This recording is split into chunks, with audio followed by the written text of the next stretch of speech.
Motion in A plane 10। आज तो annual में हुआ।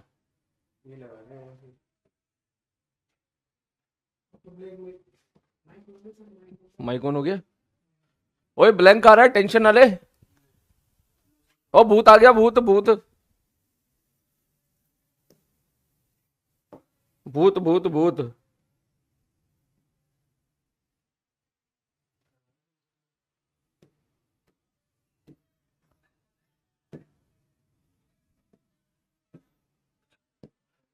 करो स्टार्ट करो स्टार्ट करो स्टार्ट करो स्टार्ट करो स्टार्ट करो। भूत आया भूत आया भूत आया। Good morning good morning good morning good morning good morning. जागो जागो जागो जागो।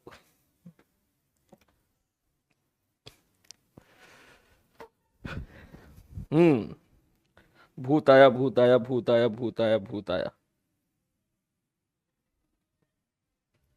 Ghost rider. Good morning good morning good morning good morning good morning. उठ गए सर? मुझसे पूछ रहा तू उठ गए? अच्छा ओके, मुझे बता रहा होगा तू उठ गए। बहुत बढ़िया। Good morning good morning good morning good morning good morning good morning good morning good morning. जाओ भाई साहब। तो फाइनली आज हमारा नया चैप्टर स्टार्ट होने वाला है, असली मैकेनिक शुरू होने वाली है। उससे पहले थोड़ा सा हम लोग कल जो हम लोगों ने पढ़ा था ना वो रिवर बोट प्रॉब्लम, उसको 5 मिनट में रिवाइज करके 2-3 सवाल कर लेते हैं अच्छे अच्छे, फिर अपन आगे निकलेंगे। ठीक है? राधे राधे बेटा। Good morning. जागो जागो जागो अबे समझ लिया तूने बात? कॉफी के लिए बोल रहा हूं मैं। राम राम जी। उठो। Yes yes yes yes yes yes. जागे चलो सर। सर क्लास स्टार्ट नहीं हो रही, रिफ्रेश कर लो, रिफ्रेश कर लो, रिफ्रेश। जिंदगी में कभी कुछ ऐसी दिक्कतें आए, क्लास स्टार्ट ना हो, कुछ भी हो, ठीक है, चीजों को तुरंत रिफ्रेश कर लेना चाहिए। ठीक है? हाँ यस। सब बेटा नहीं बोलो। अरे मैं तो बोलना ही नहीं चाहता भाई, मैं तो कतई ना बोलना चाहता। पता ना कहां से मैं पिछले 6 महीने से बोलना शुरू कर दिया है। उम्र का पड़ाव है, क्या है समझ में नहीं आ रहा है। थाईलैंड ट्रिप, हाँ थाईलैंड ट्रिप तो है भाई। याद मत दिला तू। ठीक है? चल मैं एक काम कर रहा हूं यहां पर। ठीक है? क्या ये तो मैं बाद में लिख दूंगा। ठीक है? बेसिकली स्टार्ट होने वाला है हमारा chapter, chapter Newton law of motion 01। ठीक है? लेकिन उससे पहले मैं काम करता हूं भैया, थोड़ा सा 15 मिनट में दे देता हूं कल के चीजों को, क्योंकि कल मुझे ऐसा लगा कि बहुत जल्दी जल्दी जल्दी जल्दी हम लोगों ने कल पढ़ लिया था, तो मुझे ऐसा फील हुआ। तो इतनी जल्दी भी नहीं था, लेकिन हाँ ठीक है, थोड़ा सा रिवीजन कर लेते हैं रिवर बोट प्रॉब्लम का, जल्दी से क्विक रिवीजन, और उस पर सवाल कर लेते हैं। ठीक है? 5 मिनट मुझे समझाने में लगेंगी और 3-4-5 मिनट तो सवाल करने में लगा था, 20 मिनट हम लोग आराम से इसको दे देते हैं। ठीक है?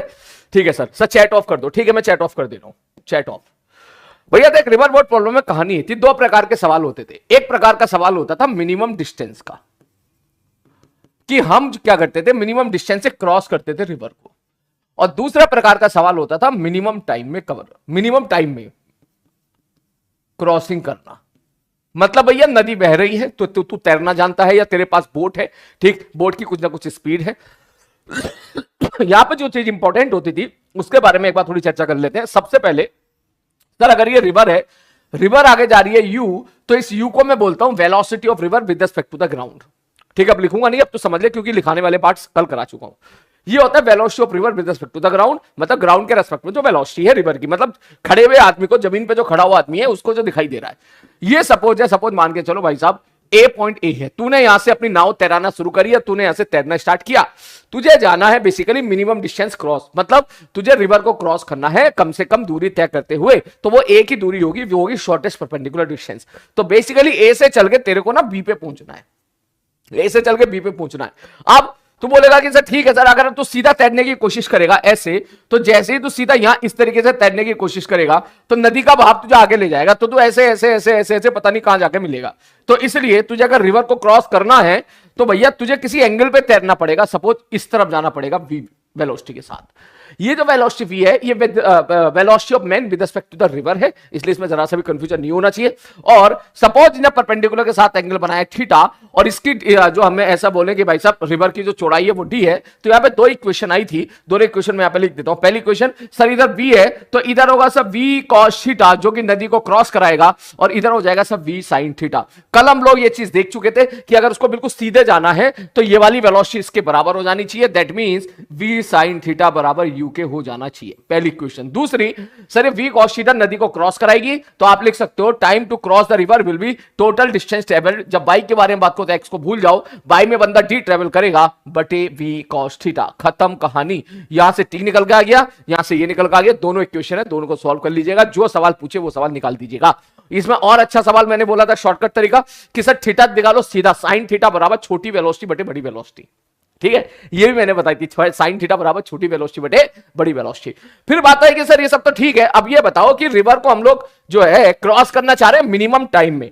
मिनिमम टाइम का मतलब क्या हुआ कि भैया जैसे मगरमच्छ के पीछे पड़ गया हो, अब तू कहना चाह रहा है सर जल्दी से जल्दी क्रॉस करा दो, बस कुछ भी हो जाए बस।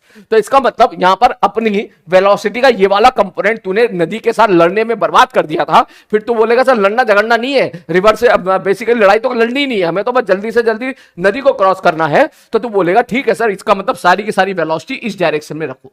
जैसे ही आप सारी की सारी वेलोसिटी इस डायरेक्शन में रखोगे, जैसे ही आप पहुंचोगे थोड़ा सा भी आगे, ध्यान से देखना भैया, जैसे ही आप थोड़ा सा भी आगे पहुंचोगे यहां, तो नदी बहा के ले जाएगी यहां, फिर नदी बहा के ले जाएगी यहां, फिर यहां, फिर यहां। तू आगे भी जा रहा है और नदी आगे भी बहा के लेके जा रही है। तो इसका मतलब इस केस में तू ये बोल सकता है, तो ये देखने के लिए जो मिलेगा शेप अलग अलग टाइम पर इस टाइप से देखने के लिए मिलेगा, और फाइनली तू वहां पहुंच जाएगा।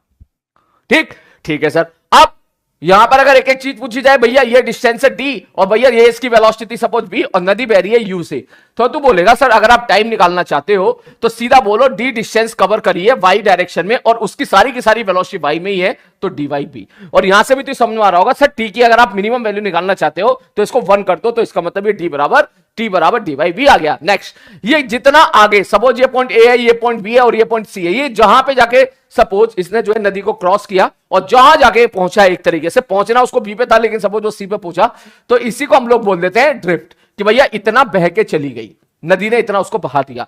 तो अगर आपसे पूछा जाए कि सर ये जो तेरा फेवरेट वर्ड है ये ड्रिफ्ट जो वर्ड है इसको किसके बराबर करेंगे, तो तू बोलेगा सर आगे नदी बह रही है यू स्पीड के साथ, तो जितनी देर पानी के अंदर वो रहा उतनी there you into T distance जो है नदी उसको बहा के ले जाएगी, खत्म कहानी।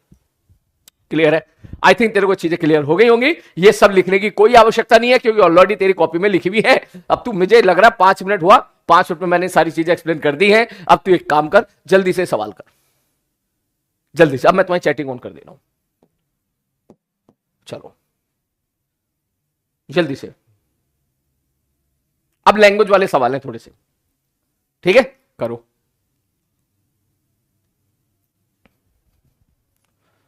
यस, जल्दी।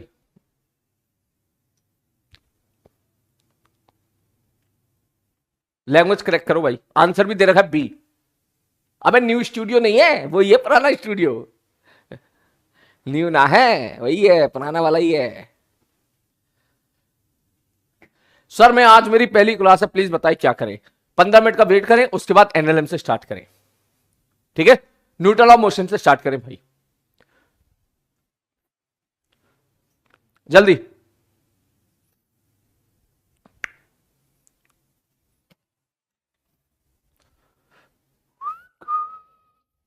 मैं ये पढ़ा नहीं रहा हूं बेटा, ये पढ़ा मैं कल चुका हूं। आप मुझसे अगर कोई डाउट इससे रिलेटेड पूछ रहे हो तो उसके लिए आप कल का लेक्चर देखो, लास्ट वाला पार्ट, वहां सब एक्सप्लेन कर रखा है, ठीक है। यहां अगर आप पूछोगे तो भाई साहब पूरी क्लास का समय वेस्ट करोगे। 120 आ रहा है सॉल्व करके, बहुत ही बढ़िया, शाबाश। चलो मैं इसको डिस्कस कर दे रहा हूं। तो बोलेगा सर देखो सवाल पढ़ो। आदमी जो है ना, एक रिवर है, मतलब डी की वैल्यू दे दी है 0.54 किलोमीटर, इस रिवर को क्रॉस करना चाह रहा है। अब उसकी जो हैसियत है 2 किलोमीटर पर आवर है इन स्टिल वाटर। अच्छा जी, मतलब ये velocity of man with respect to river उसने बोल दिया 2 किलोमीटर पर आवर है। ठीक है सर, ओके। अब क्या हुआ, रिवर जो फ्लो कर रही है ना, जो वेलोसिटी ऑफ रिवर है बेसिकली, ये तो तेरा v हो गया, जो u है ना, u जिसको हम u बोला था, वो तेरा है 1 किलोमीटर पर आवर। ठीक है भैया। अब उसने बोला किस एंगल के साथ वो फ्लो करे, ठीक है, in the flow of river, flow मतलब रिवर की डायरेक्शन से किस एंगल पे वो जाए कि भाई साहब वो स्विम कर पाए बिल्कुल अपोजिट में, एग्जैक्टली अपोजिट। एग्जैक्टली अपोजिट का मतलब ये हो गया कि ये वाला केस हो गया कि यहां से बिल्कुल यहां पर पहुंच रहा है, मिनिमम डिस्टेंस का हो गया। तो चाहे तो तू शॉर्टकट लगा दे, कल की क्लास में मैंने तुझे बोला था कि भैया सीधा ठोक दे, साइन थीटा बराबर छोटी वेलोसिटी बटे बड़ी वेलोसिटी 1/2, दैट मीन थीटा बराबर 30 डिग्री। और अगर थीटा बराबर 30 डिग्री आ गया, ये वाला 30 डिग्री आ गया, तो रिवर के साथ इसका जो एंगल होगा आंसर हो जाएगा 90 + 30, 120। खत्म सवाल। मुझे लग रहा है बिना पेन चलाए भी बोल सकते हो उसको, लेकिन कोई बोलेगा नहीं सर प्रॉपर तरीके से बताओ। मैंने कहा चलो आजा प्रॉपर तरीके से हम लोग कर लेते हैं। यहां पर प्रॉपर तरीके से तो बोलेगा सर इधर जा रहा है यू से, और अगर तुझे सपोज ए से चल के डायरेक्टली अपोजिट बी पॉइंट पे पहुंचना है, तो अपनी वेलोसिटी जो है ना रिवर के रेस्पेक्ट में जो तू तैर सकता है वो तो किसी एंगल पे तैरेगा। हम मान ले वो सपोज वेलोसिटी वी है और वो एंगल वर्टिकल के साथ थीटा है, जो गिवन नहीं है वो मान लो। फिर तू कंपोनेंट करेगा तो बोलेगा सर ठीक है, इधर v था तो इधर हो जाएगा v cos थीटा और इधर हो जाएगा सर v sin थीटा। ये v cos थीटा हमारी नैया पार लगाएगा और v sin थीटा उससे लड़के बर्बाद हो जाएगा। दैट मींस तो सीधा लिखेगा सर v sin थीटा बराबर u, v की वैल्यू है 2, sin थीटा बराबर 1, sin थीटा बराबर हाफ। मतलब उसके बाद की कहानी तेरी यही निकल के आ गई है। बात समझ में आ गई। sin थीटा आया 30 है, आंसर 90 + 30 होगा। आंसर जो होगा वो तेरा 90 + 30 होगा। सर 90 + 30 क्यों होगा? मैंने कहा तू एक बात बता, यू इधर है ना, तो चेक करके थे। उसने बोला भैया ये बस इसीलिए डर लगता है मुझे। उन्होंने बोला है भैया यू इधर है, इस तरफ यू है, तो मुझे बताना है यू के साथ कितना एंगल बना। तो चेक करके देख 90 + थीटा। उन्होंने यहां पे साफ साफ बोल दिया है in which direction with respect to the flow of the river. River velocity आगे है, ठीक, रिवर वेलोसिटी आगे है 90 + 30, तो 120 डिग्री आ जाएगा। गौरव पूछ रहा है सर ये तो स्टिल वाटर में है ना सर जी। मैंने कहा यही तो बात है, तो तुमने कल बात ध्यान से नहीं सुनी। ये जो लिखा हुआ है ना, he can swim at the rate of इतना इन स्टिल वाटर, ये with respect to the water ही है। ये मैंने कल एक्सप्लेन किया था अच्छे से, तब बातें तुमने ध्यान से नहीं सुनी थी, ठीक है। एक बार फिर से बता देता हूं सर, यहां पर जो था एक टर्म था v होता है velocity of man with respect to river, जिसको हम बोलेंगे v। इसके कई नाम है। पहला sir it is the velocity of man with respect to the river, ठीक है sir it is the velocity of man with respect to वो लकड़ी का टुकड़ा, पुष्पा मूवी का वो चंदन की लकड़ी का टुकड़ा जो नदी की वेलोसिटी के साथ बह रहा है, तू उसके ऊपर जाके खड़ा हो गया, तो इसका मतलब जो वेलोसिटी नदी की है वही वेलोसिटी उस लकड़ी के टुकड़े की है। अब तू उसके ऊपर जाके बैठ गया, दैट मींस रिवर की वेलोसिटी तू एक्वायर कर चुका है। अब तेरे को जो दिखेगा आदमी तैरता हुआ, that is the velocity of man with respect to the river, that is the velocity of man with respect to लकड़ी का टुकड़ा, that is the velocity of man with respect to चंदन का टुकड़ा, पुष्पा मूवी वाला। अब तू समझ गया होगा ये किस सा कल आपने एक्सप्लेन किया था, एक्सप्लेन करके आप निकले थे और तूने चीजें ध्यान से नहीं सुनी थी। तीसरा सेंटेंस, अगर मैं ऐसा बोलूं कि नदी बह रही है, ध्यान से सुनना मेरी बात, नदी बह रही है और तू उसके साथ लकड़ी का टुकड़ा चंदन का टुकड़ा भी बह रहा है, तू चंदन के टुकड़े के ऊपर जाके बैठ गया। अब तुझे नदी कैसी दिखाई देगी? रुकी हुई दिखाई देगी। नदी बह रही है 10 मीटर पर सेकंड से, चंदन का टुकड़ा भी उसके साथ बह रहा है 10 मीटर पर सेकंड से, और तू उसके ऊपर जाके बैठ गया चंदन के टुकड़े के ऊपर। तो नदी 10 से जा रही है, चंदन का टुकड़ा भी 10 से जा रहा है, तो तुझे तो नदी रुकी हुई दिखाई देगी।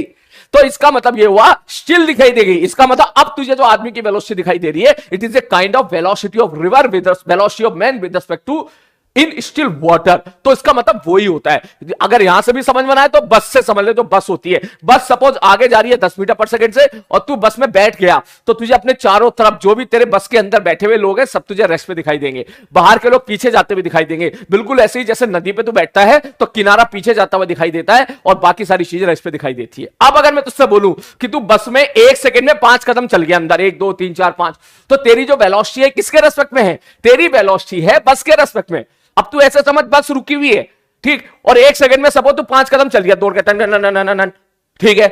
अब अगर बस चल रही है तो बस के रेस्पेक्ट में तो अभी भी तू 5 चल रहा है ना बेसिकली। तो वही बेसिकली कहानी यहां पर है। मैंने कल तेरे को एक्सप्लेन कर दिया था, अब दोबारा एक्सप्लेन नहीं करूंगा भाई। एक बार और मैंने एक्सप्लेन कर दिया, अब नहीं करूंगा एक्सप्लेन। मतलब velocity of man in still water given हो, या velocity of man with respect to river given हो, दोनों का मतलब एक ही है। किसी को डाउट है तो जाके लिख लो, खूबचा बना के लिख लो कि velocity of man in still water और velocity of man with respect to river, दोनों का मतलब एक ही है। ठीक, नेक्स्ट अगला क्वेश्चन, ये करके दिखा फटाक से, जल्दी ये करके दिखा, फिर इसके बाद एक अच्छे लेवल का सवाल करेंगे। यो मिनट चमेली, A man can row the boat with the kilometer in still water. If he crossing a river, अबे ये तो तुमने देखते के साथ ही बता दिया होगा है। हाँ करो करो करो करो करो करो जल्दी, बस इसके बाद एक सवाल और फिर चालू करेंगे न्यूटन लॉ ऑफ मोशन।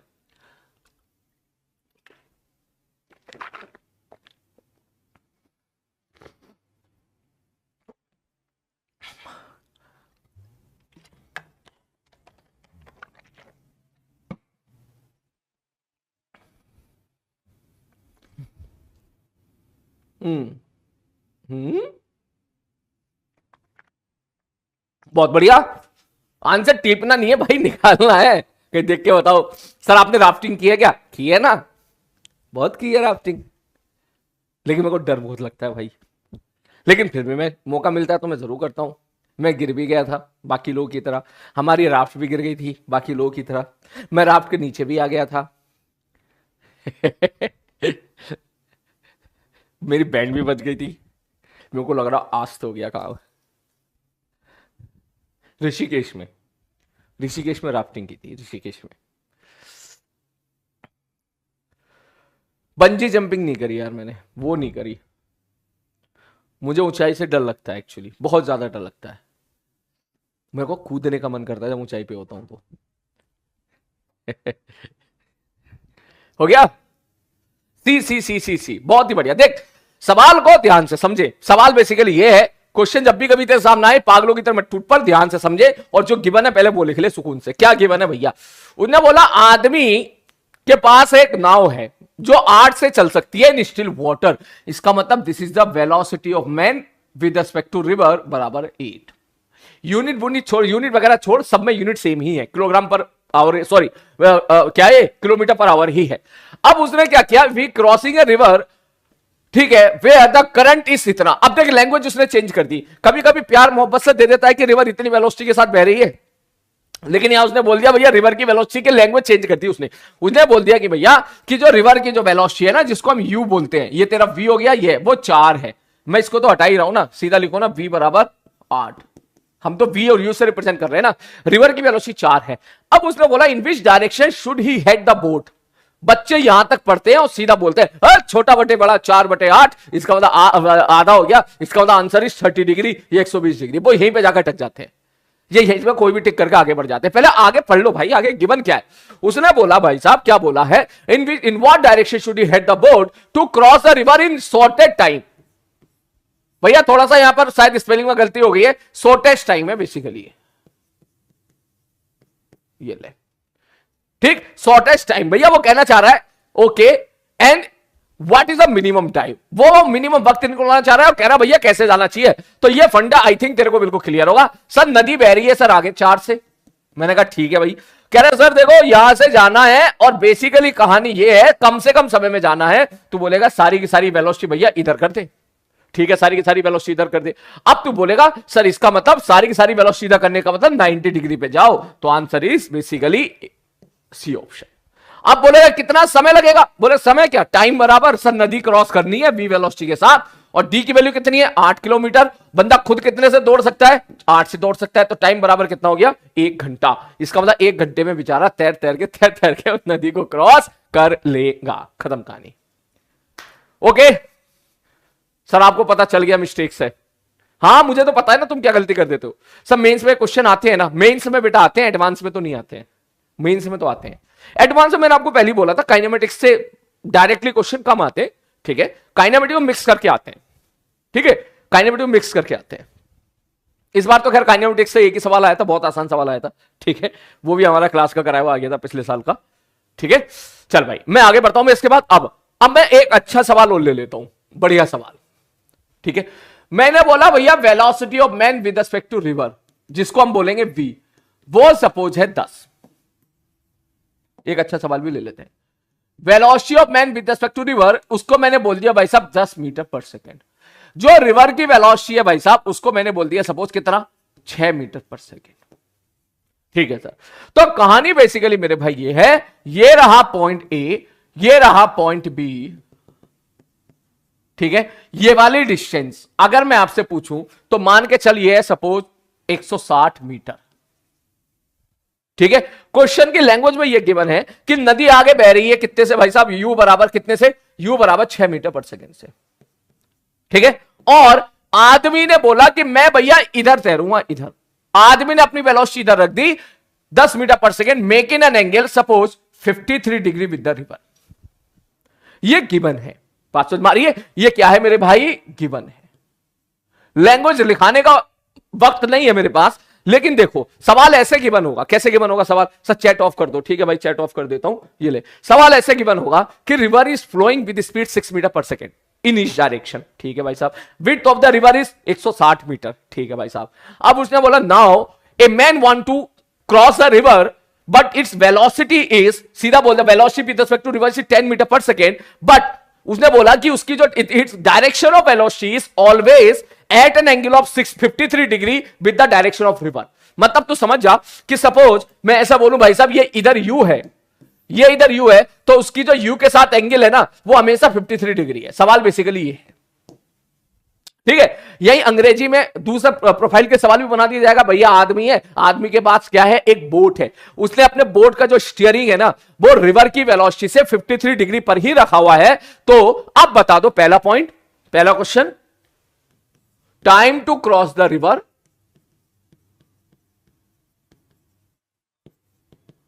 दूसरा क्वेश्चन, ड्रिफ्ट कितना होगा।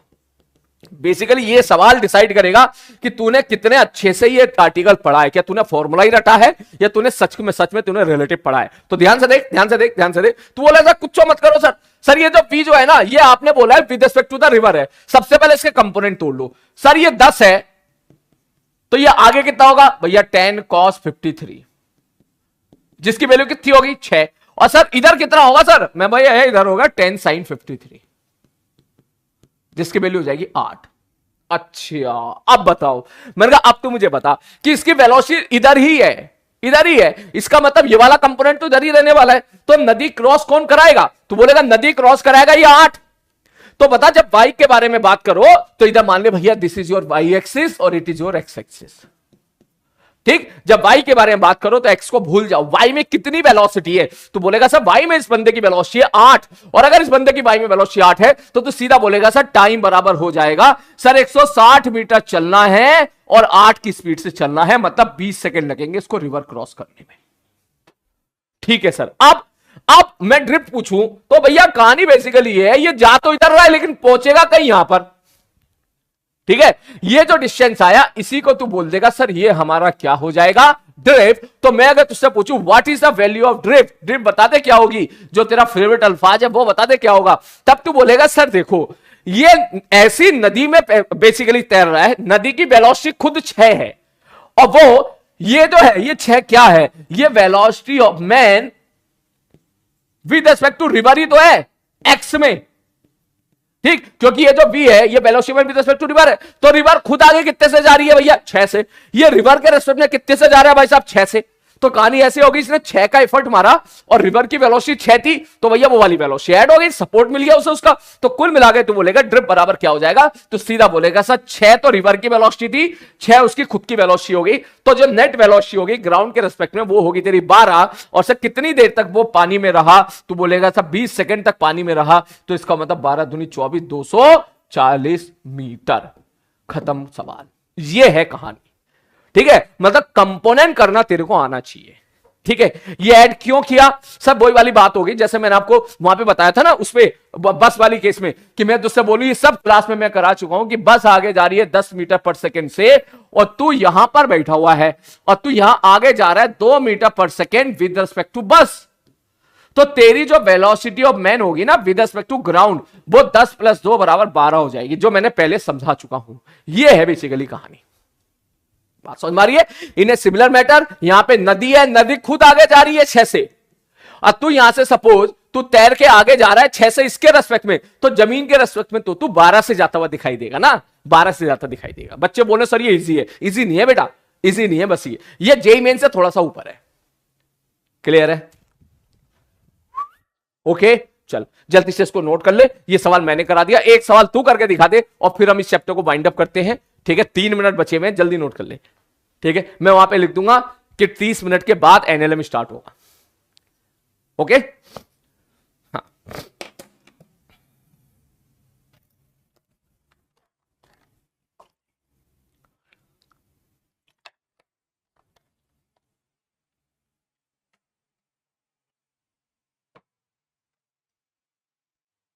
हम्म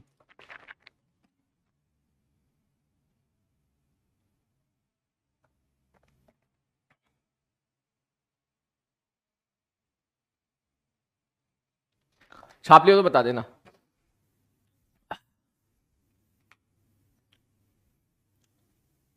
सर 8 कहां गया? 8 ने रिवर क्रॉस कराई, ये 8, ये वाला 8 है ना, ये वाला जो 8 है ना, ये वाला 8 है। जब नदी क्रॉस कराई ना, वो 8 ने नदी क्रॉस कराई है। सर आप हमारे दिल में रहते हो, आप भी हमारे दिल में रहते हो। हाँ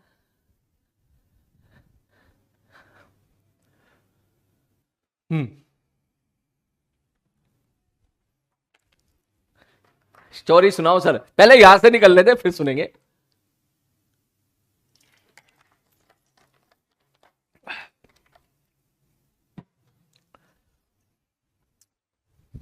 हो गया?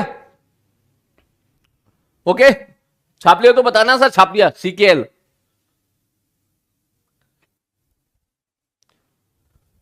सीकेएल समझते हो ना, वो अर्जुना मैच वाले हमेशा सीकेएल बोलते हैं, सीकेएल। मैंने कहा ये क्या है बे?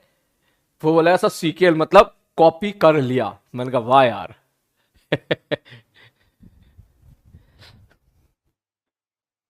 चलो अब तू मुझे सवाल करके दिखाते, फिर हम लोग एनएलएम चल रहे हैं, बहुत ही जल्दी करके दिखाना। Repeat the last problem, repeat the last problem, मतलब टाइम निकाल दो और ड्रिफ्ट निकाल दो। और मजा तो जब आए जब बिना पेन चलाए तो आंसर दे दे, तब मजा आए, बिना पेन चलाए।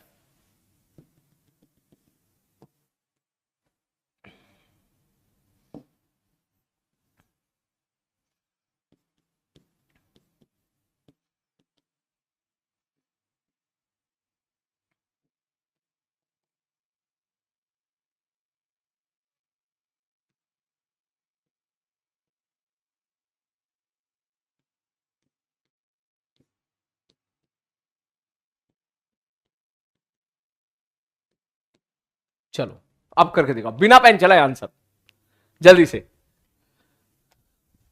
1 मिनट का सवाल है, जल्दी। 1 मिनट का भी नहीं है भाई, समझदार बच्चे तो बहुत ही कम समय में कर लेंगे इसको।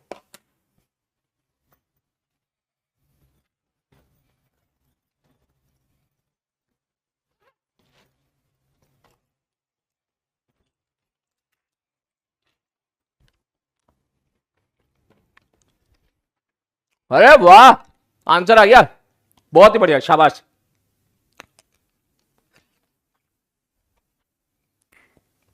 बिल्कुल सही।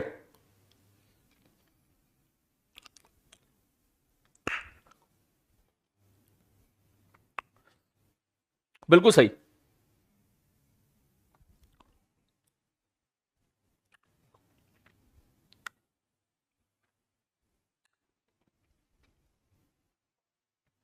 सब लोगों का ये आंसर आना चाहिए भाई, कम से कम 90% से ज्यादा लोगों का सही आंसर आना चाहिए। आंसर मुझे लग रहा है बिल्कुल सही निकाला आपने, 30,390। इतने सारे लोग गलत नहीं हो सकते। हाँ, और ये चॉकलेट क्वेश्चन भी नहीं है।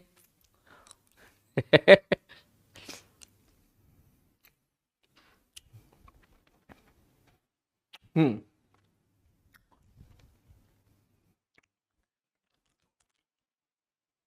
पोल कराएंगे अभी।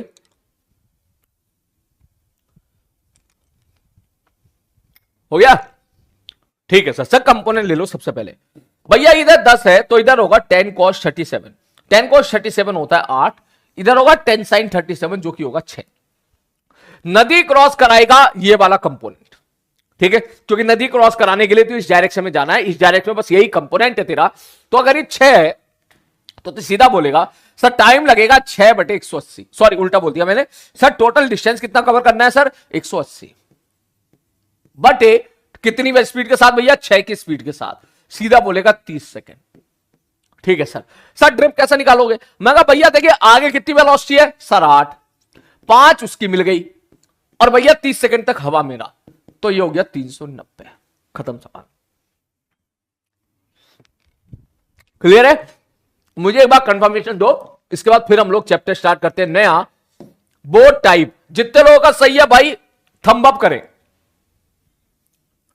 जितने लोगों का सही है थंब अप करें ईमानदारी के साथ।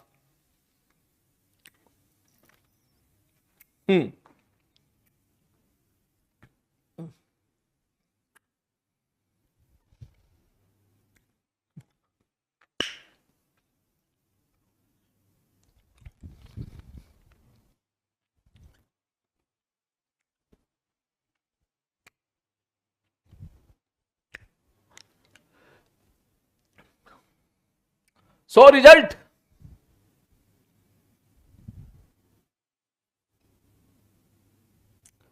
अरे वाह बहुत ही बढ़िया, शाबाश।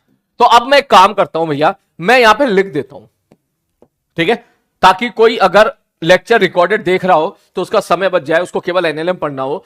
हमने पढ़ी है सबसे पहले रिवर बोट प्रॉब्लम, ठीक है, ये हमने देखा है कब तक 34 मिनट तक। उसके बाद फिर हमारा चैप्टर स्टार्ट होगा जिसका नाम है न्यूटन लॉ ऑफ मोशन। ले भैया, तो सब लोग अब चाहो तो जल्दी से तालियां बजा सकते हो भैया, ठीक है, क्योंकि अब हमारा चैप्टर स्टार्ट होने जा रहा है जिसका नाम है न्यूटन लॉ ऑफ मोशन। ले भैया फाइनली इस जंजाल से बाहर निकले हम लोग, और मैं तेरी चैटिंग भी ऑन कर देता हूं, मैं तेरी चैटिंग में ऑन कर देता हूं। फाइनली हम इस जंजाल से बाहर निकले जिसका नाम था काइनेमेटिक्स। सबसे अच्छी बात है कि काइनेमेटिक्स से हम लोग बाहर निकल गए, कुछ भी छोड़ा नहीं है, मेजॉरिटी ऑफ द सारे इंपॉर्टेंट पार्ट हम लोगों ने कवर कर लिए हैं। लेकिन मैं तुम्हें एक चीज और बता दूं, तालियां तालियां तालियां तालियां, बहुत ही बढ़िया। अब बेसिकली जो अब फिजिक्स का असली मजा है, समझना मेरी बात को, ठीक है, अगर तेरे को अभी तक मान के चल, तू बोलेगा सब मेरे को सपोज मजा जितना आया है, किसी को 5 गुना आया, किसी को 2 गुना आया, किसी को 10 गुना आया है, तो अब आगे जो फिजिक्स स्टार्ट होने जा रही है उसमें वो मजा 10 गुना बढ़ने वाला है। बात समझ मारी बात। तो पहला पॉइंट तो मैं यही लिख दूंगा कि अब तो भैया पहले 2-3 काम के बाद लिख देता हूं कि 10 गुना मजा आएगा पहले से, ठीक है। क्यों 10 गुना मजा आएगा? क्योंकि अब चीजें हमको दिखेंगी, अब हमको रीजन भी दिखेंगे, समझ मारी बात। अब हम लोग खेलेंगे, हमें फिजिक्स जो बाहर की दुनिया में दिखती है ना, अब वो यहां की दुनिया में दिखेगी। और हाँ, इसके बाद इसमें जो चीजें क्या है, थोड़ा सा टीचर पे भी डिपेंड करता है। सही बात बोले तो अपनी तारीफ कर लेता हूं थोड़ी देर के लिए कि एनएलएम से लेकर रोटेशन तक काफी हद तक टीचर पे भी डिपेंड करता है, काफी हद तक, ठीक, कि टीचर बेसिकली मैकेनिक्स को किस तरीके से पेश कर रहा है, किस तरीके से बच्चे के सामने रख रहा है, ठीक। अगर मैं सीधा सिंपल अल्फाज में बस केवल जैसी बुकिश लैंग्वेज होती है बस वही मैं यहां पर पढ़ाना स्टार्ट कर दूं, एज इट इज पढ़ाता चला जाऊं, डेफिनेशन पीपीटी में लिख के ले आऊं, 2-2 सवाल करा दूं, तो तुझसे कभी फील नहीं आएगी, तुझे लगेगा हाँ यार सर ठीक है, लेकिन वो मजा नहीं आएगा, सवाल करने में ही मजा नहीं आएगा, ठीक है। तो बेसिकली यहां पे तरीका तेरे को वही रखना है जो मैं इधर से भेजूंगा, ठीक है। धीरे धीरे तेरा दिमाग जो है वो मैं तो धीरे धीरे सेट करूंगा। 50 तरह के एग्जाम्पल में लेके आया करूंगा तुझे समझाने के लिए कि देख ऐसे देख ऐसे देख ऐसे देख ऐसे। सबसे मजे की बात क्या है कि यहां अब रटना तो बिल्कुल नहीं है, ले भाई साहब, अब तो भैया रटना तो बिल्कुल नहीं है, रोटेशन तक। काइनेमेटिक्स में भी नहीं रटा, लेकिन काइनेमेटिक्स में 2-3 बातें मैंने बोल दी थी, एचमैक्स याद कर लेना, रेंज याद रख लेना, ठीक है। और जो दूसरा क्या बोलता है, अगर किसी को ड्रॉप किया है तो वो नीचे अगर हाइट आने में √2h/g वक्त लगता है। ये 2-3 चीजें मैंने बोली थी याद करने के लिए, मगर इसमें तो साला ये भी नहीं करना है, ठीक है। मैं न्यूटन लॉ ऑफ मोशन के लिए नहीं बोल रहा हूं, मैं ये न्यूटन लॉ ऑफ मोशन से कहां तक के लिए, रोटेशन तक के लिए बोल रहा हूं पूरा एकदम। हमारा अब ये समझो कि हमारी मैकेनिक्स स्टार्ट हुई है, बेसिकली रियल मैकेनिक्स अभी स्टार्ट हुई है, अभी तक जो थी वो ठीक है, रियल मैकेनिक्स अभी स्टार्ट हुई है, जो कि NLM friction, circular motion, work power energy, फिर वर्क पावर एनर्जी में फिर सर्कुलर मोशन ऐड होगा जिसको बोलेंगे वर्टिकल सर्कुलर मोशन, फिर सेंटर ऑफ मास, और इन सबके दादाजी आखिरी में जिनके साथ तुम सब मजे लोगे जिसका नाम है रोटेशन। ये बेसिकली चेन हमारी चलेगी जिसको हम बोलेंगे मैकेनिक्स। ये वाली चेन चलेगी। समझ मारिए, ये पूरा एक चैप्टर है, ऐसे मान के चलना। ये मत समझना कि सर ये अलग है ये अलग, मैं बोलूंगा मैकेनिक्स से मैकेनिक्स यार, पूरा एक मान के चलो, ठीक। और एक बात मैं तुझे यहां पर बता देता हूं कि तेरी एक भी क्लास छूटनी नहीं चाहिए, एक भी क्लास मिस नहीं होनी चाहिए। मैं लिख रहा हूं भाई ये बात, एक भी क्लास अब तेरी मिस नहीं होनी चाहिए, सीधी सी बात है। क्योंकि देखिए पूरा चैप्टर है, सपोज तूने सूडो फोर्स वाली क्लास छोड़ दी तो फ्यूचर में जब भी कभी सूडो फोर्स का कंसेप्ट आएगा तो हमेशा परेशान रहेगा। तूने टेंशन वाली क्लास छोड़ दी तो जब भी कभी टेंशन आएगा तू परेशान रहेगा। मैंने पुली का एक्सप्लेनेशन अच्छे से दिया तेरे को, ठीक, तूने वो छोड़ दिया तो वही निपट जाएगा। मैंने फ्रिक्शन की क्लास सपोज तूने छोड़ दी, बेसिक स्टैटिक फ्रिक्शन क्या होता है, काइनेटिक फ्रिक्शन क्या होता है, कब कौन सा लगता है, तूने वो क्लास छोड़ दी ना तो तेरे को आगे समझ में नहीं आएगा, ठीक। और सबसे बड़ी बात क्या है, अभी तक जितने जिसके भी बैकलॉग हैं, जिसके जितने बैकलॉग हैं वो सब एनएलएम से स्टार्ट कर सकते हैं पढ़ना, सब एनएलएम से पढ़ना स्टार्ट कर सकते हैं। किसी का मोशन टू ग्रेविटी में बैकलॉग है, किसी का रिवर बोट प्रॉब्लम में बैकलॉग है, किसी का छाता किधर लगाएं उधर, किसी का रिलेटिव में बैकलॉग है, किसी का भी कोई भी बैकलॉग हो, मैं बोलूंगा अब आप सीधा एनएलएम से स्टार्ट कर सकते हो। काफी बच्चों मुझसे बात पूछे थे हमारा बैकलॉग है सर, क्या हम एनएलएम से स्टार्ट कर सकते हैं? बिल्कुल कर सकते हो, लेकिन अब आगे रेगुलर रहना है। बात समझ मारिए, पुरानी वेक्टर की थोड़ी सी आवश्यकता पड़ेगी, थोड़ी सी आवश्यकता कंपोनेंट लेने की, वो भी तो 2 सवाल देखेगा तू भी समझ जाएगा, अच्छा ऐसे करना है, खत्म कहानी, ठीक है। कंपोनेंट लेना जो हम लोगों ने वेक्टर में पढ़ा था उसकी आवश्यकता पड़ेगी, 2 वेक्टर का रिजल्टेंट की भी आवश्यकता है, नहीं पड़ती है, ठीक है। तो वेक्टर का तो बात थोड़ा सा यूज होगा, आई कैप जे कैप लिखना आना चाहिए तेरे को और कंपोनेंट लेना आना चाहिए, खत्म कहानी, इतना वेक्टर का यूज होगा। काइनेमेटिक्स का भी बहुत ही रेयरली, बहुत छोटा मोटा यूज होगा, ज्यादा यूज नहीं होगा, मतलब ऊपर ऊपर से हवा हवा में यूज होगा, ज्यादा डिटेल में यूज नहीं होगा। तो जिन लोगों के बैकलॉग नहीं है वो तो भैया तालियां बजा ले खुद के लिए, और जिन लोगों के बैकलॉग हैं मैं उनको बोलूंगा भैया आप सीधा एनएलएम से स्टार्ट हो जाओ, सारी कहानी क्लियर है। बोलो भाई साहब, यूनिट ऑफ मेजरमेंट की भी आवश्यकता नहीं है, वो कह रहे हैं यूनिट ऑफ मेजरमेंट कोई आवश्यकता नहीं है, यूनिट एंड मेजरमेंट की भी कोई आवश्यकता नहीं है, कोई आवश्यकता नहीं है। ओके, आप तो ये समझो कि भैया नेक्स्ट मतलब भैया हमारी फिजिक्स यहीं से स्टार्ट हुई है, तुम अभी तक मैं पढ़ना सीख गए हो, बस खत्म कहानी। स्क्रीन के सामने बैठना सीख गए हो, 2 घंटे की क्लास अटेंड करना सीख गए हो, थोड़ा बहुत पेन चलाना सीख गए हो, छुट्टी के बाद तुम आए थे, जो झटका लेके तुम खा के आए थे, जेईई मेंस का रिजल्ट लेके आए थे बड़ा शानदार वाला, ठीक है, उस सदमे में तुम थे, तो बेसिकली उस सदमे से बाहर निकलने में आपने थोड़ा सा वक्त लिया, मैंने भी इसलिए कुछ स्पीड वगैरह नहीं बढ़ाई। अब इसमें एक इंपॉर्टेंट चीज और बता देता हूं मैं, क्या कि सर देखो अभी हमने पढ़ा था काइनेमेटिक्स, ये बहुत जरूरी है कुछ बच्चों के लिए जानना। काइनेमेटिक्स का आपके मॉड्यूल में एक पार्ट है जिसका नाम है circular motion kinematics.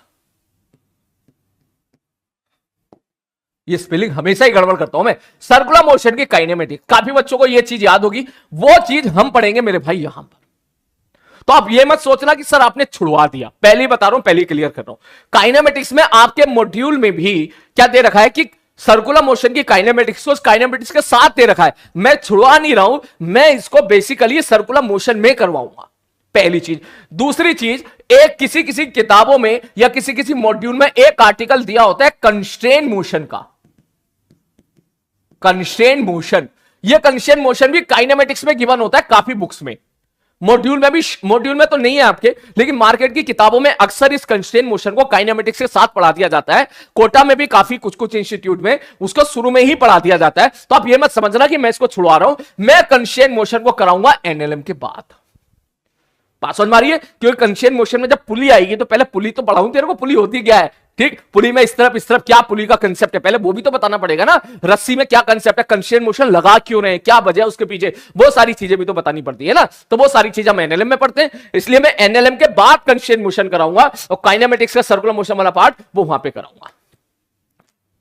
Okay, I think we are clear here. जल्दी से बता दो सारे लोग, किसी के दिमाग में ये नहीं होना चाहिए कि सर आप ये छुड़वा रहे हो, क्या पढ़ाओगे नहीं, क्या बिल्कुल पढ़ाऊंगा बेटा, सही जगह पे पढ़ाऊंगा, ठीक है। और तीसरा और आखिरी वो तुम्हें पता ही है, एरर एंड मेजरमेंट को मैंने लास्ट में शिफ्ट कर दिया है, एरर एंड मेजरमेंट को मैं लास्ट में बाद में कभी कराऊंगा किसी दिन,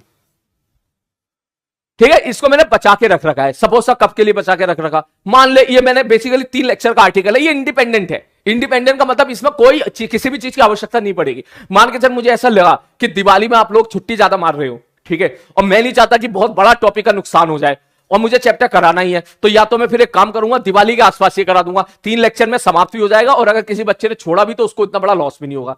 या फिर मैं इसको लास्ट में कराऊंगा, जब लास्ट का वक्त आएगा, क्योंकि लास्ट में सब बच्चे सिंसियर तरीके से पढ़ते हैं, ठीक है। या बीच में सपोज ऐसा ना हो, इमरजेंसी केस में मान के चल मुझे जाना पड़ गया कहीं, ठीक, तो इन दैट केस तेरी फिजिक्स का लॉस ना हो, तो उसके लिए मैं एरर मेजरमेंट के लेक्चर रिकॉर्ड करके रख दूंगा, ताकि वो तुझे वहां पे मिल जाए। 3 लेक्चर का है, एक लेक्चर में हम लोग वो एरर निकालना सीखते हैं, एक लेक्चर में हम लोग जो है स्क्रू गेज सीखते हैं, और एक लेक्चर में वर्नियर कैलिपर सीखते हैं। ये बेसिकली फिजिक्स से कोई लेना देना नहीं है। और हाँ, तू जो कह रहा है ना significant, yes yes yes yes, वो भी इसी में ही आएगा, ठीक है। तो चलो अब बेसिकली स्टार्ट करते हैं हमारा अगला आर्टिकल, जिसका अगला चैप्टर, इसका नाम है Newton law of motion. Pen नीचे रखो और बस केवल कहानी सुनो, ठीक है। पहला लेक्चर कहानी सुनने का है, ठीक है, ठीक है सर। मैं थोड़ी शॉर्टकट में कहानी सुनाऊंगा, ठीक है, शॉर्टकट में सुनाऊंगा ताकि तुम्हारा भी समय बचे और हम लोग चैप्टर को भी आगे एक्सेलरेट कर पाए, ठीक। लेकिन एक हल्का सा ओवरव्यू होना बहुत जरूरी है, ठीक है सर। क्या कहानी है? मैंने कहा तू एक बात बता, हमने जो अभी तक फिजिक्स पढ़ी है काइनेमेटिक्स में, ध्यान से नोटिस करना, ध्यान से नोटिस करना, तूने किस तरह के सवाल पढ़े हैं? अरे सर स्टोरी कौन सी स्टोरी में?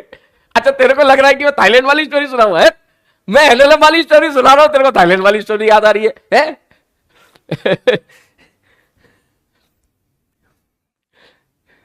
चल ठीक है, थाईलैंड वाली एक कहानी सुना देता हूं। देख क्या हुआ था, हम लोग गए थे कराबी, मैं था, मेरे एक सीनियर दोस्त थे, उनकी उम्र मुझसे 10 साल तो ज्यादा होगी, ठीक है। और दो है एक 2 लौंडे थे, उसमें से एक लौंडा जो था वो क्या था, कॉलेज से बाहर आया था, कॉलेज से मतलब कॉलेज को पास आउट ही किया था वो, तो उसके अंदर बिल्कुल मतलब मैं उसके अंदर अपना पास देखता था, ठीक है। और एक और था, एक लौंडा और था, वो बिल्कुल हमारे बीच का मीडिएटर था। हम 4 लोग थे, हम गए थे। घटनाएं तो बहुत घटी जिसके बारे में बाद में बताऊंगा, लेकिन एक घटना जो हमेशा मुझे याद रहती है और याद रहेगी हमेशा, वो यही थी कि भाई साहब हुआ क्या कि हम लोग जो है वहां से कराबी गए, ठीक है। कराबी में क्या बहुत सुंदर सुंदर खूबसूरत खूबसूरत बीच है, ठीक है, ठीक है, बीच है बहुत खूबसूरत खूबसूरत, ठीक है। वहां गए तो जैसे वहां पे गए, वहां का पानी भी इतना मतलब बहुत क्लीन वाटर था, बहुत क्लीन वाटर, मतलब नीला पानी हरा पानी दिख रहा था, वो कुछ दिख ही नहीं रहा था वहां पे, नीचे तल भी दिखाई दे रहा था, ठीक है। मुझे क्या, मुझे स्विमिंग नहीं आती, ठीक है, ठीक। अब जिसको स्विमिंग नहीं आती उसको बड़ा डर लगता है भाई पानी में डूबने में, ठीक है। अब हुआ ये भाई साहब कि यहाँ पे भाई साहब पहाड़ वगैरह थे, ये पहाड़ वगैरह थे, बहुत दूर आ गया वो, कम से कम मान के चल 2 घंटे की जर्नी हुई शिप के, जो शिप होता है उससे, शिप जो भी शिप से 2 घंटे की जर्नी के बाद फिर अपन ऐसी जगह पहुंचे जहां पहाड़ था और यहां था पानी पानी, बड़ा बढ़िया, बड़ा प्यारा पानी, मजा ही आ जाए देख के भाई साहब। अब उसने क्या किया भैया, बोट को इस तरीके से उसने यहां पे कर दिया, रोक दिया, ठीक। अब यहां पे किनारा था बड़ा बढ़िया, बंदर बंदर दिख रहे थे सब बड़े खूबसूरत खूबसूरत, ठीक, बंदरिया भी दिख रही थी बहुत खूबसूरत खूबसूरत, ठीक। तो उसके बाद भैया यहां पे अब उसने बोल दिया भैया हम यहां पर 2 घंटे तक हम लोग यहां पे रहेंगे, किसी को पानी में डुबकी मारनी है, नहाना है, रिलैक्स होना है, स्नॉर्कलिंग करनी है, जिसको जो करना है या नीचे पानी के अंदर जाना है वो आप कर लीजिए सब लोग। अब मेरे को तैरना आता नहीं भाई साहब, तैरना सीख लेना सब लोग। अब हुआ ये कि अब सब लोग वहां पे तारी करने लगे, इधर उधर तैरना शुरू कर दिया। अब हमारे चारों के चारों ही ऐसे थे, हम चारों, मुझे तैरना नहीं आता था, जो मेरे सीनियर सर थे उनको भी तैरना नहीं आता था, जो कॉलेज का लौंडा था उसको हल्का फुल्का छप छप करना आता था, और तीसरा वाला तो बहुत ही डरता था। भैया सबने कोशिश कर ली उनको किसी तरह पानी में उतारे, वो पानी में उतरे नहीं। मेरी भी हवा सन टोरी थी, क्योंकि यार ऊंचाई से कूदना और नीचे पता नहीं कितना गहरा हो और तैरना आता नहीं है। फिर सबने मुझे, सर लोगों ने बोला अरे यार वो लाइफ जैकेट पहन ले और लाइफ जैकेट पहन कर कूद जा, कोई दिक्कत नहीं है, बड़ा मजा आएगा। मैंने कहा ठीक है चलो, जो जोश में भैया मैं यहां से लाइफ जैकेट में साला कूद गया। अब कूदा, नीचे गया और डर तो लगे ही आता, ठीक है, नीचे गया नीचे गया नीचे गया, जब तक मैं और नीचे पहुंचा पानी के अंदर मुझे रियलाइज हो गया कि मेरी लाइफ जैकेट जो है ना वो खुल चुकी है, वो यहां से भी खुल गई, यहां से भी खुल गई, और अब लाइफ जैकेट ऊपर की तरफ, मैं नीचे की तरफ। अब मेरी बड़ी भैया हवा खराब हो गई, सब मैंने कहा जिसका डर था साला वही हो गया, इतनी घटिया लाइफ जैकेट बांध के दी है उसने, खुल गई वो। अब मैं नीचे फिर ऊपर आया तो भाई साहब पता चला लाइफ जैकेट सच में खुल गई थी, सच में खुल गई थी वो। मैंने देखा अब वो ना मुंह से बस बाहर ही निकलने को तैयार है, ऑलमोस्ट निकल ही गई थी, बस मैंने हाथ में, एक हाथ से तो निकल गई थी, दूसरे हाथ से मैंने ऐसे फंसा ली थी। मैंने कहा अब हो गया काम बढ़िया। सामने देखो देखा साला हाथ पाथ दूर दूर तक कोई भी नहीं है। अब मैं साला कूदा भी ऐसे टाइम पे जब कोई नहीं था वहां पर, बस वो वाले सर थे, सीनियर सर थे, वो आराम से भैया यहां पर बैठे हुए थे, यहां पर मुझे देख रहे थे ऐसे, बोले यार ये अब यार इसकी तो लाइफ जैकेट खुल गई। अब मैं क्या भैया एक सांस का प्लेयर हूं, एक सांस का मतलब एक सांस में जितना तैर सकता हूं उतना ही तैर सकता हूं, उसके बाद सांस लेना मेरे को नहीं आता है। अब मैंने देखा भैया हो गया काम, छप छप छप छप हल्का गया, मैंने कहा आज तो नहीं पड़ेगा भाई साहब। अब कोई था भी नहीं आसपास, सब लोग दूर थे, ठीक, काफी लोग मतलब सब लोग इधर उधर चले गए थे टहलने के लिए। तो उसके बाद जो है फिर मैंने क्या किया, मैंने सोचा यार एक सांस में कोशिश करता हूं उधर तैरने की, मगर सुसरा ये बहुत दूर था, यहां से यहां तक आप जाओगे तो ये कम से कम ज्यादा नहीं तो 50 मीटर तो था ये, और 50 मीटर बहुत होता है डूबते हुए आदमी के लिए, ठीक है ना, क्योंकि कम से कम ये 10-20 मीटर की तो ये थी और 30 मीटर वो किनारा था। अब भाई साहब जैसे मैंने देखा, मैंने एक तरीके से एक तो मैंने छप छप मारना शुरू किया, और जैसे ही मैं यहां से इधर गया, मैं ज्यादा नहीं जा पाया, 5 या 7-8 मीटर जा पाया, तो सामने देखा बहुत ही, हाँ, हमारे ग्रुप की बहुत ही सुंदर 2 लड़कियां नहा रही थी, ठीक है, स्विमिंग कर रही थी, और मजे से एकदम वो एकदम रिलैक्स हो रही थी, और वो प्रोफेशनल स्विमर थी, ठीक, ये मुझे एहसास हो गया था।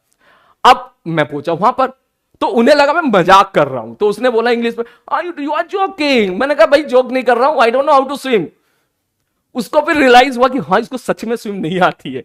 तो भैया उसमें से जो एक डेयरिंग नेचर की थी वो खुद आगे आई, आगे आके उसने मेरे गर्दन को यहां से प्यार से पकड़ा, जैसे हाथ रखते हैं बचाने वाले को। मैं भाई साहब डूबते हुए, वही वाली कहानी हो गई, डूबते हुए को तिनके का सहारा, और तिनका भी खूबसूरत भाई साहब। तो भाई मैं सच में उस टाइम पे मैं ऑब्वियसली यार जान में जाना कि कोई बचाने आई, फिर वो दूसरी भी आई बचाने, उन्हें बोला no no I am okay, मैं हैंडल कर लूंगी इसको। तो उसने भाई साहब बड़े प्यार से एक हाथ से वो तैरे, एक हाथ से मुझे लेके गई, और जैसी मैंने गर्दन घुमा के देखी अपने सर को, सीनियर सर को, उनका मुंह ऐसे खुला हुआ। मैंने कहा भाई अंदर ही अंदर मेरी जबान से गालियां निकली। मैंने कहा बचाने नहीं आ सकते थे ऊपर से, यहां से बैठ के तमाशा देख रहे हो और मजे ले रहे हो यहां पर आके। फिर बाद में मुझसे कह रहे, फिर उसने उस लड़की ने मुझे बचाया, ठीक है, बचा के वो दूसरी तरफ लेके गई, उसने आराम से मेरे को जो है बोट पे उतारा। बोट पे उतारने के बाद जो है, जो भी आपको पता होगा जितने लोग ट्रिप पे जाते हैं तो ट्रिप में जो ग्रुप बनता है वो सब एक दूसरे की केयर करते हैं, तो उसने अच्छे से केयर भी की मेरी, ठीक है, काफी देर तक। उसके बाद मैंने सारा गुस्सा सर पे निकाला, सर मुझसे बोले यार मैं भी कूद जाऊं क्या। मैंने कहा तुम्हें ना बचाएगी वो, बुढ़ा लोगों को नहीं बचाती है वो, पता चला तुम कूद गए, मैं भी नहीं आऊंगा तुम्हें बचाने, फिर मत कहना मुझसे कि भाई साहब गए तो देर आए लौट के वापस नहीं आए। तो ये बेसिकली मेरे साथ वो वाक्य हुआ। तो जो है ये मुझे हमेशा याद रहेगा। लेकिन वो जो उनका जो एक्सप्रेशन है वो मुझे अभी तक याद रहेगा। उनका एक्सप्रेशन ऐसे था,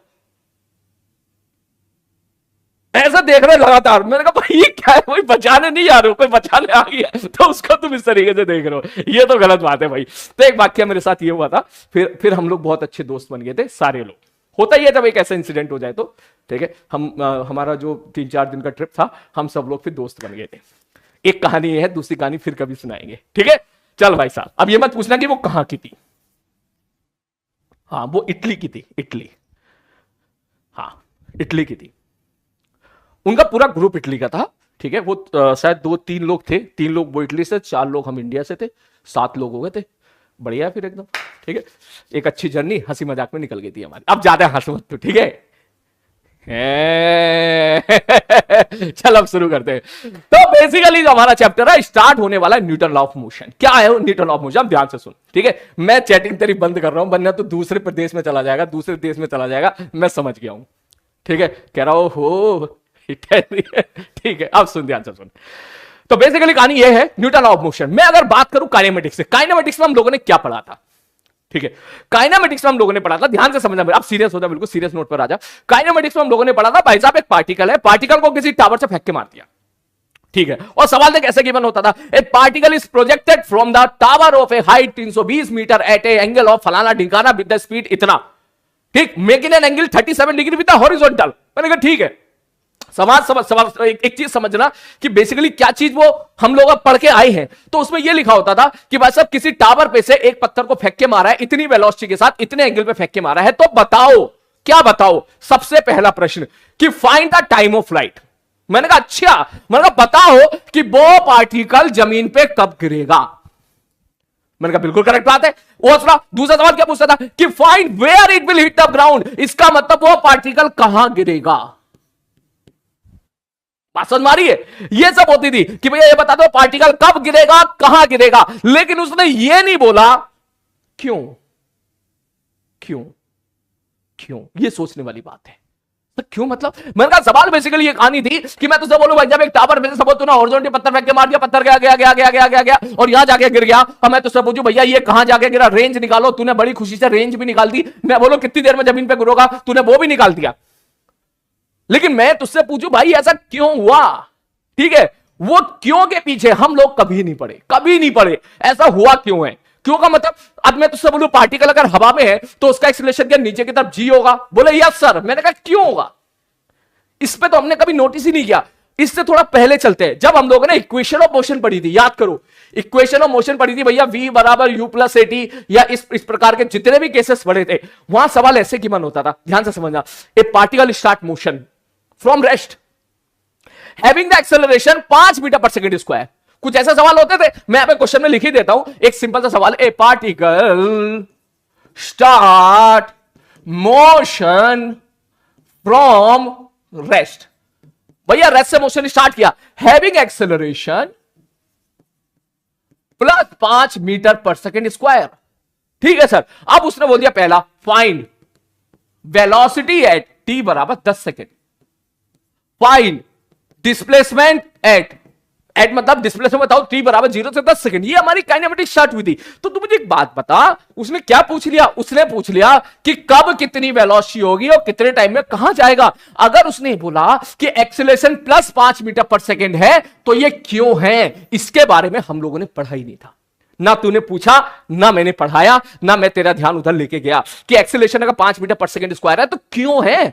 कोई तो वजह होगी ना कि एक्सीलरेशन आया होगा, कोई तो वजह होगी ना एक्सेलरेशन आया होगा। जैसे तू समझ रहा होगा F equal to ma, acceleration है मतलब कोई ना कोई फोर्स लगा होगा। इसका मतलब कौन से फोर्स लगे, क्या एक फोर्स लगा है, क्या 50 तरह के फोर्स लगे हैं, क्या 1000 फोर्स लगा है, कोई ना कोई तो फोर्स लगा होगा ना जिसकी वजह से एक्सेलरेशन आया। तो इस एक्सेलरेशन की जो एक्चुअल वजह थी, जो रीजन था, इसके बारे में ना तूने ध्यान दिया ना मैंने ध्यान, मुझे तो पता था, ना तूने ध्यान दिया ना मैंने तेरा ध्यान उधर जाने दिया। तो बेसिकली इस एक्सेलरेशन की जो वजह है वो सारी वजह हम पढ़ेंगे इस चैप्टर में, जिसका नाम है न्यूटन लॉ ऑफ मोशन। कि भैया एक्सेलरेशन 5 है तो क्यों है, 50 एक्सेलरेशन है तो क्यों है, नीचे g एक्सेलरेशन है तो भैया क्यों है, ये तो बता दो। नीचे d क्यों है, 2g क्यों नहीं है, ऊपर क्यों नहीं है। मैंने अगर इसको यहां से छोड़ दिया तो भाई साहब ये नीचे क्यों जा रहा है, ये ऊपर क्यों नहीं जा रहा। समझ मेरी बात को, समझ। मैं ऐसा कह दूं भाई साहब देखिए टावर है, ये टावर है, मैंने यहां से पत्थर को छोड़ दिया, नीचे गिरा, क्यों नीचे गिरा भाई। कहते हैं ना न्यूटन को सेब दिखा और वो नीचे गिरा, भाई क्यों गिरा, नीचे क्यों जाता दिखाई दे रहा है, ये तो बताओ, मैं ये तो बताओ हमको, ऊपर क्यों नहीं जा रहा। अभी तक की नॉलेज के आधार पे आप क्या बोलोगे, अरे सर नीचे एक्सेलरेशन है। मैंने कहा क्यों है, क्यों है एक्सेलरेशन नीचे। तो बेसिकली ये सारा रीजन जो है वो हम पढ़ने वाले हैं इस चीज में, जिसका नाम है न्यूटन लॉ ऑफ मोशन। ठीक है sir, Newton law of motion. तो जैसे कि आप सब अभी लिखना मत, नोट्स में लिखाऊंगा अपने हिसाब से, नोट्स में लिखाऊंगा, इसलिए मत तो सुनता रहे। इस सर ये तो समझ गया कि हमें बेसिकली पढ़ना क्या है। तो ठीक है सर, अब न्यूटन लॉ ऑफ मोशन, इसका मतलब हमें यहां पे न्यूटन के कुछ लॉ पढ़ने हैं। ठीक, न्यूटन जी ने कुछ ना कुछ वहां पे खुराफाती की होगी, उनको कुछ चीजें ऑब्जर्व हुई होगी, उन्होंने जो है चीजें कुछ अपनी तरफ से पेश की होंगी, कुछ इधर उधर से लिया होगा और कुल मिला के उन्होंने जो है कुछ लॉ बना के हमारे सामने पेश किए। ठीक, जो हम यहां पढ़ेंगे स्टार्टिंग में 3 law, Newton first law, second law और थर्ड लॉ, तीनों लॉ को हम लोग यहां पे पढ़ने वाले हैं। तो बेसिकली कहानी है क्या, कहानी सारी ये है कि इस एक्सेलरेशन की जो वजह होती है वो होते हैं फोर्स। तो पहला टर्म आता है कि व्हाट इज फोर्स, फोर्स क्या है। ठीक, फोर्स क्या होता है, आप डिफाइन करो फोर्स क्या होता है। तो मैं यहां पे शॉर्टकट में लिखता हूं, अभी बाद में अच्छे से लिख लेंगे भैया, कि फोर्स का मतलब होता है पुश और पुल। बस खत्म, इतने में ही अपन खत्म कर लेते हैं कि आप किसी बॉडी को या तो खींच रहे हो या आप किसी बॉडी को दबा रहे हो। दबाना मतलब समझ रहे हो, तो खींच रहे हो या धक्का दे रहे हो, तो हम बोलेंगे भाई साहब कि फोर्स लगा रहे हो, आइदर पुश और पुल। पुश का मतलब क्या हो गया, एक तरीके से ऐसे धकेलना, पुल का मतलब क्या हो गया, खींचना, या तो खींचना या फिर धकेलना। बेसिकली किसी एक्शनल एजेंट से, वो एजेंट मैं भी हो सकता हूं, तू भी हो सकता है, रस्सी भी हो सकती है, स्प्रिंग भी हो सकता है, कॉन्टेक्ट फोर्स भी हो सकता है। इस तरीके से अलग अलग चीजें हम लोगों ने देखी और हमने देखा यार किस तरीके से जो है एक बंदा दूसरे बंदे पे एक तरीके से वो पुश या पुल का गेम खेल रहा है। तो हमने फिर बोला कि भाई साहब यहां से हमने एक नया टर्म डिफाइन किया जिसका नाम हमने बोला फोर्स।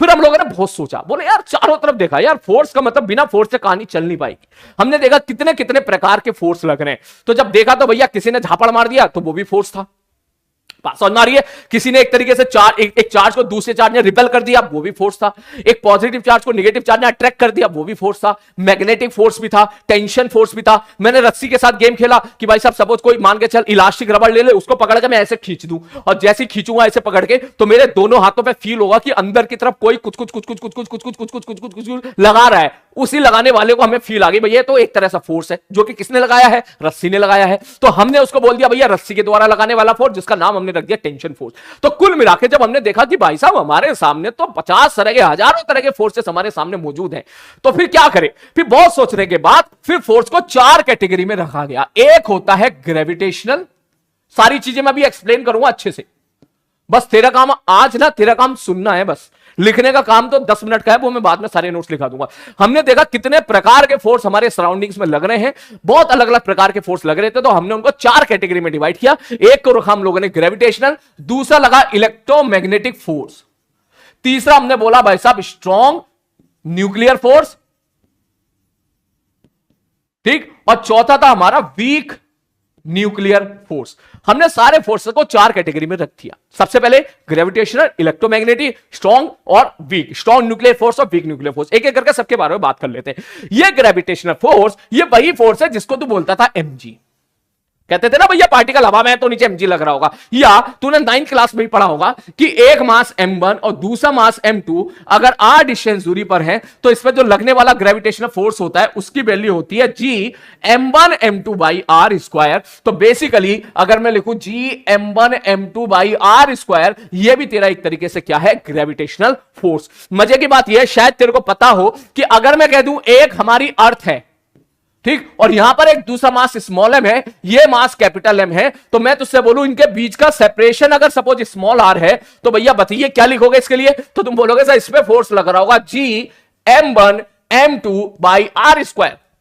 ये लग रहा होगा न्यूटन, जो आप लोगों ने पढ़ा था law of gravitational attraction 9th class में, 11th क्लास में आप लोगों ने पढ़ा था। तो बेसिकली पता है ये वाला जो टर्म है ना, इसी को जी बोलते हैं, इसी को जी बोलते हैं, ठीक। शायद आपने ग्रेविटेशन में पढ़ा हो, ग्रेविटेशनल फील्ड, इस अर्थ की वजह से r डिस्टेंस दूरी पर जो ग्रेविटेशनल फील्ड होगी उसकी वैल्यू हो जाएगी स्मॉल जी। तो ये जो mg बन गया फिर से, मतलब mg, कोई बच्चों को डाउट होता है अक्सर, उनको लगता है कि mg कोई नया फोर्स है।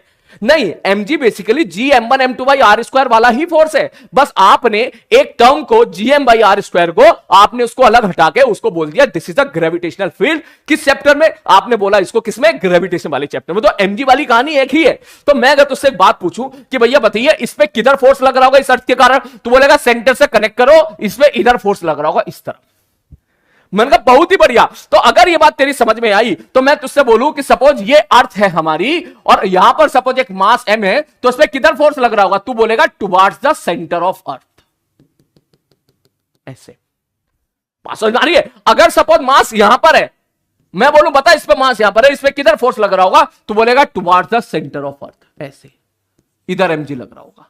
मैं बोलूं भैया यहां पर मास है, बता इसमें किधर लग रहा होगा? तू बोलेगा towards the centre of the अर्थ। बच्चों को डाउट होता है, वो सोचते हैं mg हमेशा नीचे लगता है, ठीक है, ऐसा नहीं है। mg की जो कहानी है ना, वो mg की कहानी है, mg force will be acted towards the centre of the earth, centre of the अर्थ की तरफ mg लगता है, ठीक। अब क्योंकि हमारी दुनिया में ये अर्थ बहुत ही बड़ी है, ठीक है, बहुत बड़ी अर्थ है ये। अब तुझसे पूछा जाए भैया ब्लॉक हमने यहां पे रख दिया इस जगह पे, तो एक तरह से ये हॉरिजॉन्टली तो दिखेगा, इसलिए हम mg हम नीचे ऐसे दिखा देते हैं, जो कि कहीं ना कहीं तेरा सेंटर से पास कर रहा होता है। बात समझ में आ रही है? तो बेसिकली mg जो फोर्स है, ये कौन सा वाला फोर्स है? वही जो हम लोगों ने ग्रेविटेशनल लॉ में पढ़ा था, g m1 m2 by R square. अब दिक्कत कहां पर आई, या अप्रोक्सीमेशन कहां पे हुआ? अप्रोक्सीमेशन ये हुआ, ध्यान से देखना, कि अगर मैं ऐसा बोलूं भाई साहब ये अर्थ है और सपोज इसकी रेडियस है कैपिटल R, ध्यान से समझना मेरी बात, और सपोज एक मास को तूने यहां पे रख दिया और वो यहां से सपोज 100 मीटर की दूरी पर है, 100 मीटर के ऊपर की दूरी पर है, तो मैं अगर तुझसे पूछता कि भैया बताइए इस पे ग्रेविटेशनल फोर्स कितना लगेगा, तू लिखेगा G m1 m2 by R square, जहां आर क्या हो जाएगा? सर आर है रेडियस ऑफ द अर्थ, जो कि तुझे पता है 6400 किलोमीटर होती है, 6400 3 जीरो और बढ़ा दे, इतने मीटर रेडियस हो गई, और ये कितना हो गया? 100 का होल स्क्वायर। सर ये कर क्या रहे हो? मैंने कहा भैया मैं बस केवल इतनी सी बात कर रहा हूं कि मान ले ये H होता तो शायद तू ये लिखता GM बटे R प्लस H का होल स्क्वायर इंटू M। तो भैया बेसिकली बात ये है, H तो है 100 मीटर और कैपिटल R है भैया इकाई, दाई, सैकड़ा, हजार, 10,000, लाख, 10 लाख, 64 लाख मीटर। तो इसका मतलब शायद तू ये चीज नोटिस कर पा रहा हो कि H की जो वैल्यू है ना वो very very less than R है। H की वैल्यू बहुत छोटी है इस सवाल में, इस गिवन आर्टिकल में। तो अगर H की वैल्यू बहुत छोटी है तो बोलेगा सर इसको नेगलेक्ट कर दो। तो ये बन गया एक तरीके से GM by R square into small m। इसी को हम लोगों ने बोल दिया G at the surface. Surface पे G बोल दिया। बेसिकली G का जो एक्चुअल फॉर्मूला होता है जो आप ग्रेविटेशन में पढ़ते हो वो होता है GM बटे R प्लस H का होल स्क्वायर।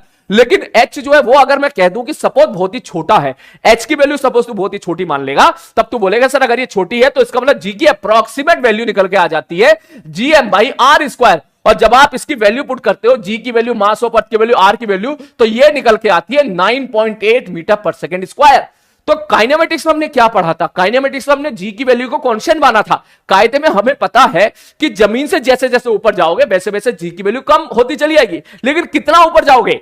अबे 50 meter, 100 meter, 200 meter, 500 meter, 64 lakh के मुकाबले तो कंपेरेबल में तो नहीं जा पाओगे ना कभी, काइनेमेटिक्स में तो नहीं जा पाओगे ना। अगर जाओगे तो वो सारी चीजें हम लोग पढ़ेंगे ग्रेविटेशन वाले चैप्टर में, सारी चीजें वो ग्रेविटेशन वाले चैप्टर पढ़ेंगे। यहां पर हमने G को कांस्टेंट माना था। समझ मारिए, मतलब अर्थ के सरफेस से 100, 200, 500 मीटर ऊपर हमने G के वेरिएशन को नेग्लेक्ट कर दिया था। तो G की वैल्यू को हमने G ही बोला था। तो ये वाला जो टर्म है पूरा, इसको हमने बोला G।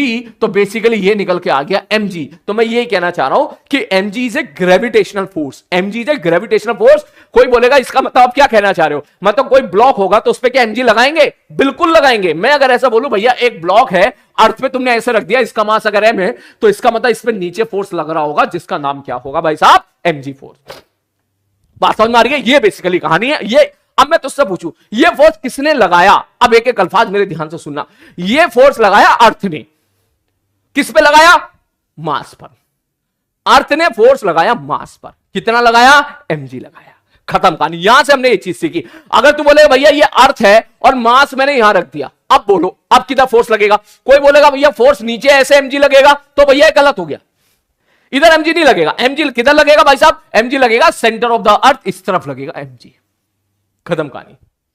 ठीक, तो ये बात तेरे को पता होनी चाहिए। एनएलएम में इतनी डिटेल में नहीं जाते। एनएलएम में सारी कहानी हम यही पढ़ेंगे, क्योंकि धरती को जब तू सपोज मैं इसी को यहां पे रख दूंगा ऐसे, तो भैया ऑलमोस्ट हमें अपनी धरती, मुझे तो फर्स्ट तो एक तरीके से कैसा प्लेन ही दिखाई दे रहा है ना, वो अलग बात है। जब आप दूर से देखते हो तो 6400 किलोमीटर की रेडियस का एक तरीके से अप्रोक्सीमेशन स्फेयर टाइप का है। ठीक, तो वो बात अलग है। लेकिन अभी हम लोग अगर यहीं पे खड़े हो जाएं तो हमें तो एक तरीके से समतल ही दिखाई देगा।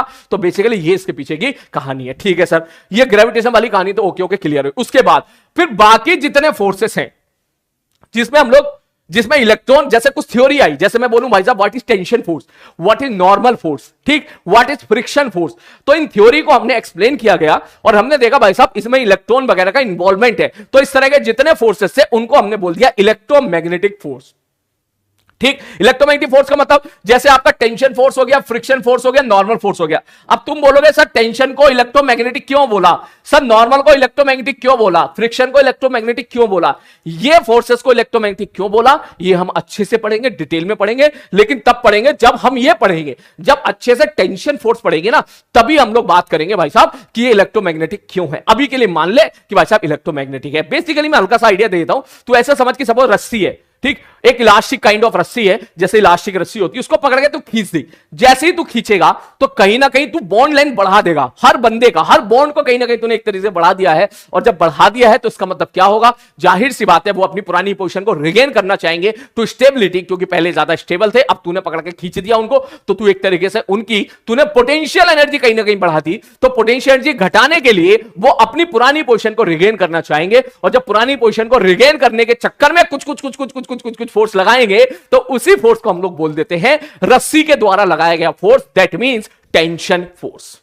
क्लियर है? ये सारी अभी तो सुनता चल, सारी चीज हम लिखेंगे, अच्छे से लिखेंगे, जब सही वक्त आएगा तब पढ़ेंगे। उसी प्रकार नॉर्मल फोर्स होता है, उसी प्रकार फ्रिक्शन फोर्स होता है, उसी प्रकार जो 12th क्लास में इलेक्ट्रोस्टैटिक फोर्स पढ़ते हैं, मैग्नेटिक फोर्स पढ़ते हैं, वो सब इस कैटेगरी में आ जाते हैं। उसके बाद एक आता है भाई साहब स्ट्रॉन्ग न्यूक्लियर फोर्स और वीक न्यूक्लियर फोर्स। इसकी सबसे अच्छी खासियत यह है कि यह हमारे सिलेबस में नहीं है। समझना ही बात। न्यूक्लियर फोर्स का अभी कोई फॉर्मूला बना नहीं है जो हमारे सिलेबस में आया हो, तो इसलिए हम लोग बिल्कुल निश्चिंत रहे, ये हमको पढ़ना ही नहीं है। लेकिन न्यूक्लियर फोर्स की जरूरत क्यों पड़ी इंट्रोड्यूस करने की, उसका मैं तेरे को आइडिया दे देता हूं। ये तुम सबको पता होगा, शायद तुम केमिस्ट्री में ही पढ़ रहे होंगे कि सर एटम के जो अंदर होता है न्यूक्लियस, न्यूक्लियस के अंदर बहुत सारे, बोलता था ना किसी का एटॉमिक नंबर 50 है, तो इसका मतलब 50 प्रोटॉन है उसके अंदर, ठीक। और सपोज मान के चल 50 प्रोटॉन अगर किसी छोटी सी जगह में तू रखेगा तो प्रोटॉन प्रोटॉन के बीच में क्या होगा, रिपल्शन होगा, ठीक। पॉजिटिव पॉजिटिव चार्ज तो रिपेल करते हैं एक दूसरे को। तो इतनी छोटी सी जगह में साला तूने 50 प्रोटॉन रख दिए और ऐसे प्रोटॉन रख दिए जो आपस में एक दूसरे को रिपेल कर रहे हैं। तो भैया सीधी सीधी सी बात है, एक छोटी सी जगह में 50 लोगों को रखना और वो आपस में रिपेल कर रहे हैं, वो बड़ा खतरनाक कर रहे हैं। क्यों? क्योंकि तुझे पता होगा सर k(q1q2/r²), ये जो r वाला टर्म है ये बहुत ही छोटा होता है, फर्मी लेवल का होता है। न्यूक्लियस की रेडियस भी तू देखेगा तो फर्मी लेवल की है, उतनी छोटी सी, मतलब 10⁻⁻15 के ऑर्डर में तूने चार्ज रख दिए और वो रिपेल भी कर रहे हैं और फट भी नहीं रहा न्यूक्लियस।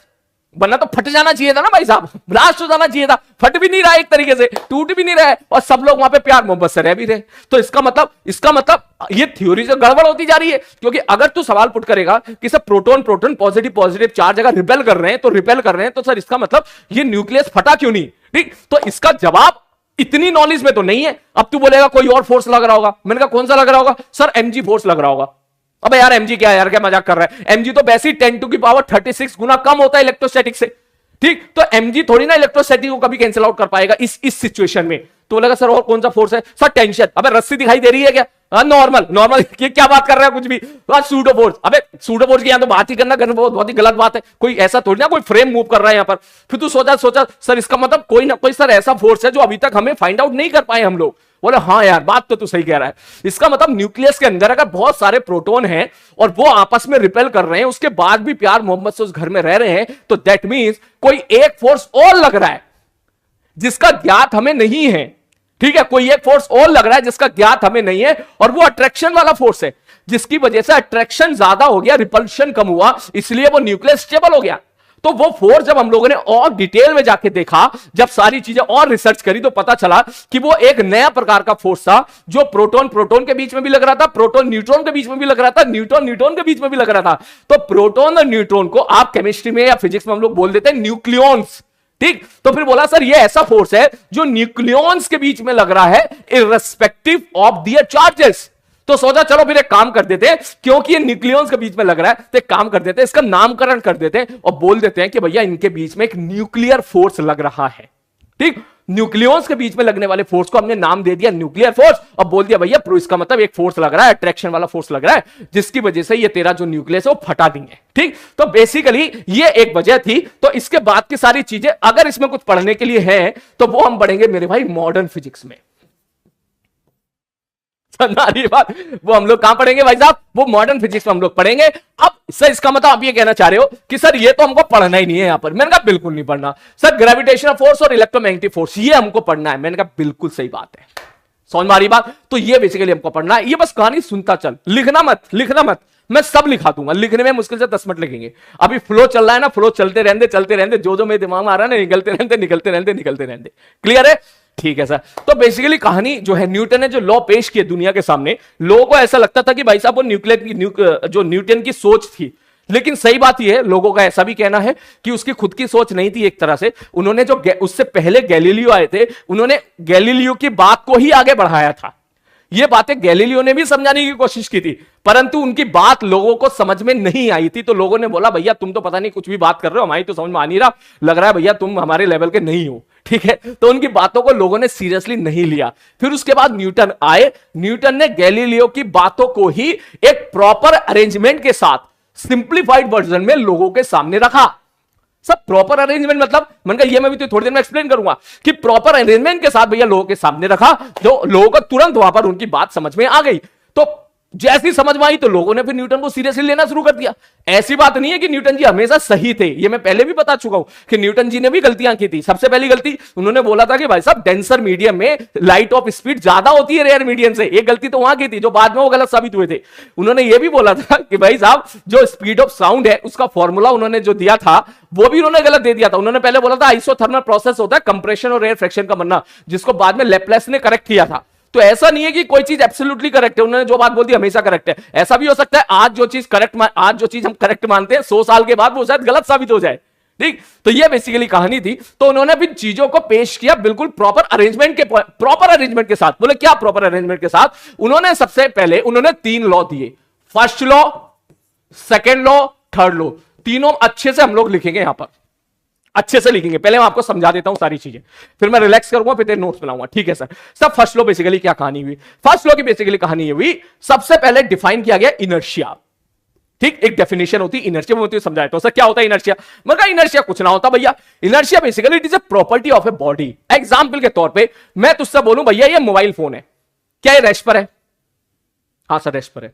मैंने कहा देख भाग रहा है, देख भाग रहा है, देख कर सर क्या कर रहे हो, पागल हो गएगा, कहां भाग रहा है? तो रुका हुआ है। मैंने कहा बिल्कुल सही बात है। मैंने कहा अब तू देख के बता, ध्यान से देख ले। ठीक, ये फोन रुका हुआ है? बोले यस सर। मैंने कहा देख अभी भी रुका हुआ है? बोले यस सर। मैंने कहा अब बता। सर अब तो चलना शुरू कर दिया। मैंने कहा ये क्या बात, तू काहे चलना शुरू कर दिया? अरे सर आप उंगली करो, मतलब आप अगर चलाओगे तो चलेगा ही ना, जाहिर सी बात है। ठीक, तो आपने फोर्स लगाया इसलिए चला। मैंने कहा अपने आप चला क्या? बोले नहीं।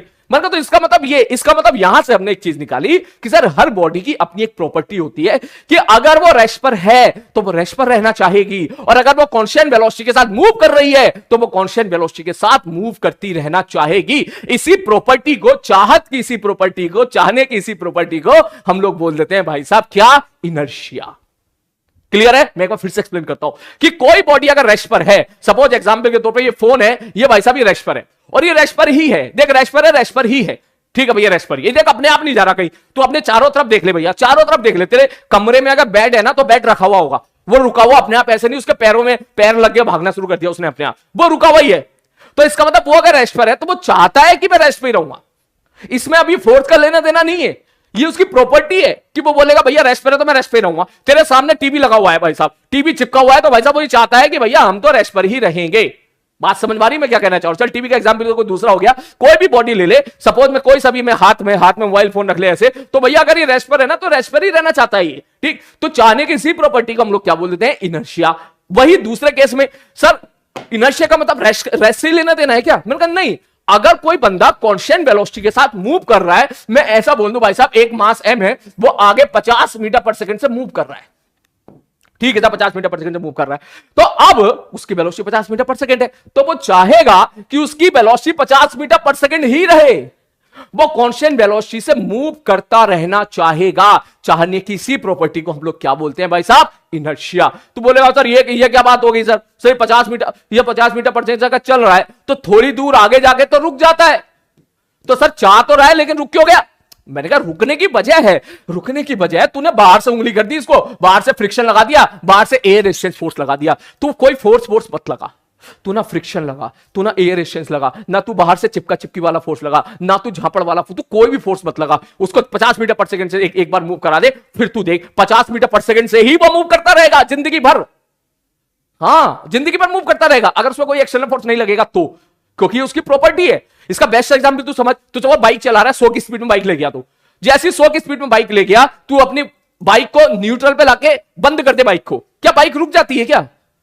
उसी वक्त रुक जाएगी क्या? नहीं, वो चलती रहती है। ठीक, तुझे ब्रेक मार के रोकना पड़ता है, और अगर तू ब्रेक ना मारे ना साला 5-6 किलोमीटर तो चली जाएगी कम से कम। तू कहेगा सर तो सर रुक तो गई। मैंने कहा वो रुकी है एयर रेजिस्टेंस की वजह से, वो रुकी है जमीन से लगने वाले फ्रिक्शन की वजह से।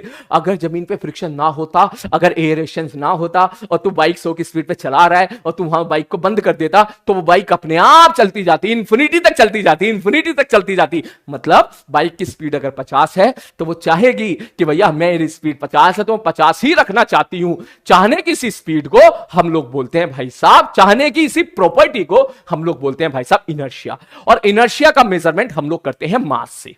किससे करते हैं भाई साहब? मास से। ठीक है सर, ये बात क्लियर होगी। पहले छोटे छोटे टर्म्स पढ़ लेते हैं, इसके बाद एक टर्म आता है मोमेंटम।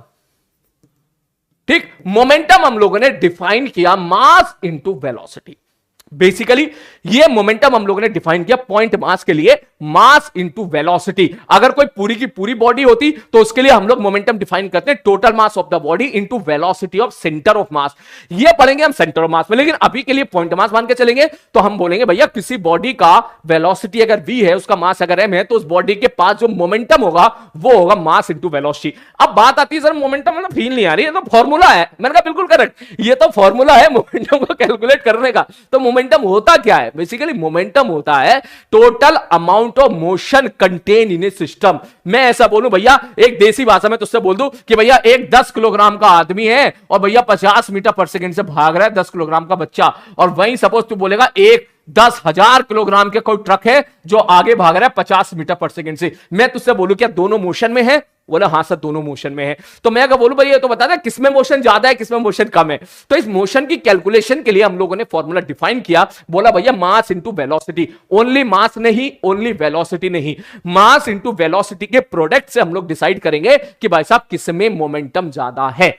बात समझ, ये बात है। इसका मतलब समझ रहा है मैं क्या कहना चाह रहा हूं? इसका मतलब ये है कि मैं तुझे बोलूं कि भाई साहब 1 किलोग्राम का पत्थर अगर कोई तुझे 10 मीटर पर सेकंड से फेंक के मारे, पत्थर नीचे फूल, ठीक है ना?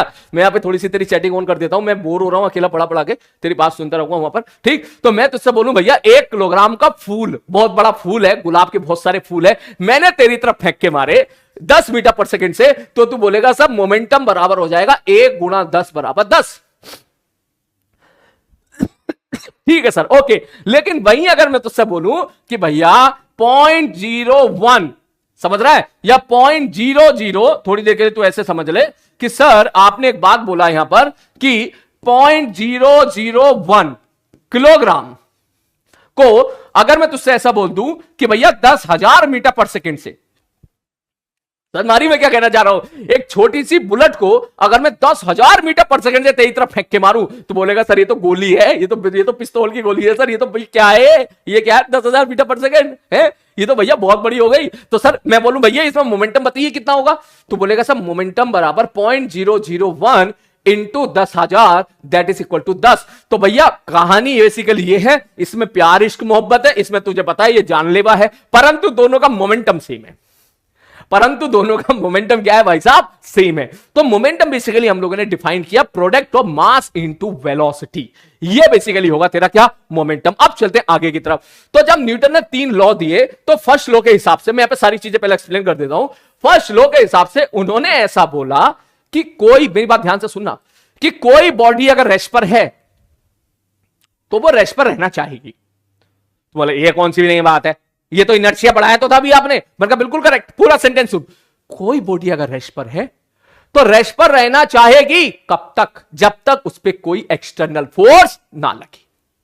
जब तक उस पर कोई एक्सटर्नल फोर्स ना लगे, जब तक उस पर कोई एक्सटर्नल फोर्स नहीं लगेगा, अगर कोई बॉडी रेस्ट पर है तो भाई साहब रेस्ट पर रहना चाहेगी। बिल्कुल उसी प्रकार कोई बॉडी, मैं यहां पे पूरा लिख देता हूं, कोई बॉडी अगर रेस्ट पर है तो वो रेस्ट पर ही रहना चाहेगी, रेस्ट पर ही रहेगी। कब तक? जब तक उस पर कोई एक्सटर्नल फोर्स ना लगे। बिल्कुल उसी प्रकार कोई बॉडी भैया अगर आगे भाग रही है सपोज 20 मीटर पर सेकंड से, तो वो कांस्टेंट वेलोसिटी से मूव करती रहना चाहेगी। कब तक?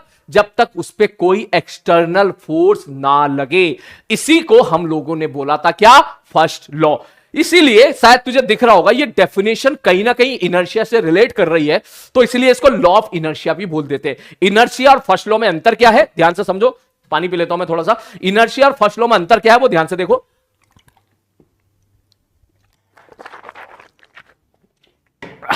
इनर्शिया मतलब कोई बॉडी रेस्ट पर है तो रेस्ट पर रहना चाहेगी।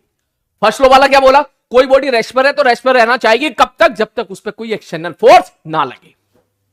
समझ में आई बात? अगर एक्सटर्नल फोर्स लग गया तो इसका मतलब अब क्या हो जाएगी भाई साहब? उसका मोशन स्टार्ट हो जाएगा। बिल्कुल उसी प्रकार इनर्शिया में क्या बोला था? कोई बॉडी कांस्टेंट वेलोसिटी से मूव कर रही है तो कांस्टेंट वेलोसिटी से ही मूव करती रहना चाहेगी। तो फर्स्ट लॉ में क्या बोलेगा तू? सर कोई बॉडी अगर कांस्टेंट वेलोसिटी के साथ मूव कर रही है तो कांस्टेंट वेलोसिटी के साथ ही मूव करता रहना चाहेगी। कब तक? सारी कहानी कब तक के बात की है? कब तक?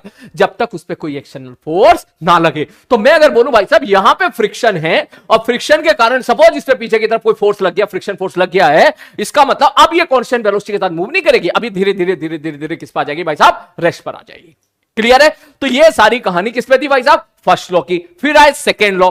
मैं चीजें और अच्छे से डिटेल में जाऊंगा जब इनको नोट्स बताएंगे। सेकेंड लॉ में उन्होंने बोला कि भैया rate of change of momentum, rate of change of momentum is equal to net external force acting on the body. उन्होंने ऐसा लॉ दिया, उन्होंने बोला भाई साहब कि rate of change of momentum, मतलब मोमेंटम सपोज चेंज हो रहा है वक्त के हिसाब से, इसका मतलब उस पर कोई ना कोई एक्सटर्नल फोर्स लग रहा होगा। कितना लग रहा होगा, कैसे लग रहा होगा, ये अपन थोड़ी देर के बाद बोलेंगे। और फिर आई न्यूटन थर्ड लॉ की बारी। थर्ड लॉ में उन्होंने बोला कि हर एक्शन का रिएक्शन होता है, each and every action has a reaction. ये डेफिनेशन बहुत ही इनकंप्लीट है, मैं इसको कंप्लीट डेफिनेशन कर रहा हूं। तुम लोग यार बड़ा डिस्टर्ब कर रहे हो। वो कह रहा है केपीपी नहीं मिली, उसको मारूंगा रैप्टा खींच के, अभी ब्लॉक करा दूंगा साले को। फ्लो चल रहा है, उसको केपीपी याद आ रही है। गधेड़े, तेरे को पता नहीं है केपीपी के बारे में, बोल चुका हूं केपीपी नहीं मिलेगी, है नालायक। पहली बार क्लास में आया क्या तू? अच्छा खासा फ्लो तोड़ रहा है यहां पर, केपीपी नहीं मिली, केपीपी नहीं मिली। सारे क्लास तो अटेंड कर लिया कर कम से कम, सारी की सारी है। देख रहा ऐसे ऐसे ऐसे ऐसे चोमू बैठे हुए क्लास में। नाम बताओ जल्दी से, कौन था वो? अभी ब्लॉक किया जाएगा परमानेंटली उसको, जहां से आया वो वहीं चला जाए वापस। मेजोरिटी मोहम्मद कैफ बोल रहे।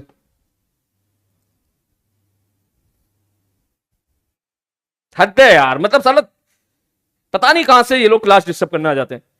प्रयास 1.0 में एक लड़का है मोहम्मद कैफ नाम का, प्लीज उसकी चैटिंग देख के क्लास के बीच में वो केपीपी कब होगी, डिस्कस कब होगी, हमें मिली नहीं है टाइप की स्पैमिंग कर रहा है, उसको पूरे साल के लिए ब्लॉक कर दिया जाए। मेरे बैच में वो दिखना नहीं चाहिए आज के बाद, प्लीज उसको ब्लॉक कर दिया जाए। ये नहीं कि उसको 2 दिन के लिए ब्लॉक कर दिया, परमानेंटली उसको ब्लॉक चाहिए मुझे, परमानेंटली ब्लॉक।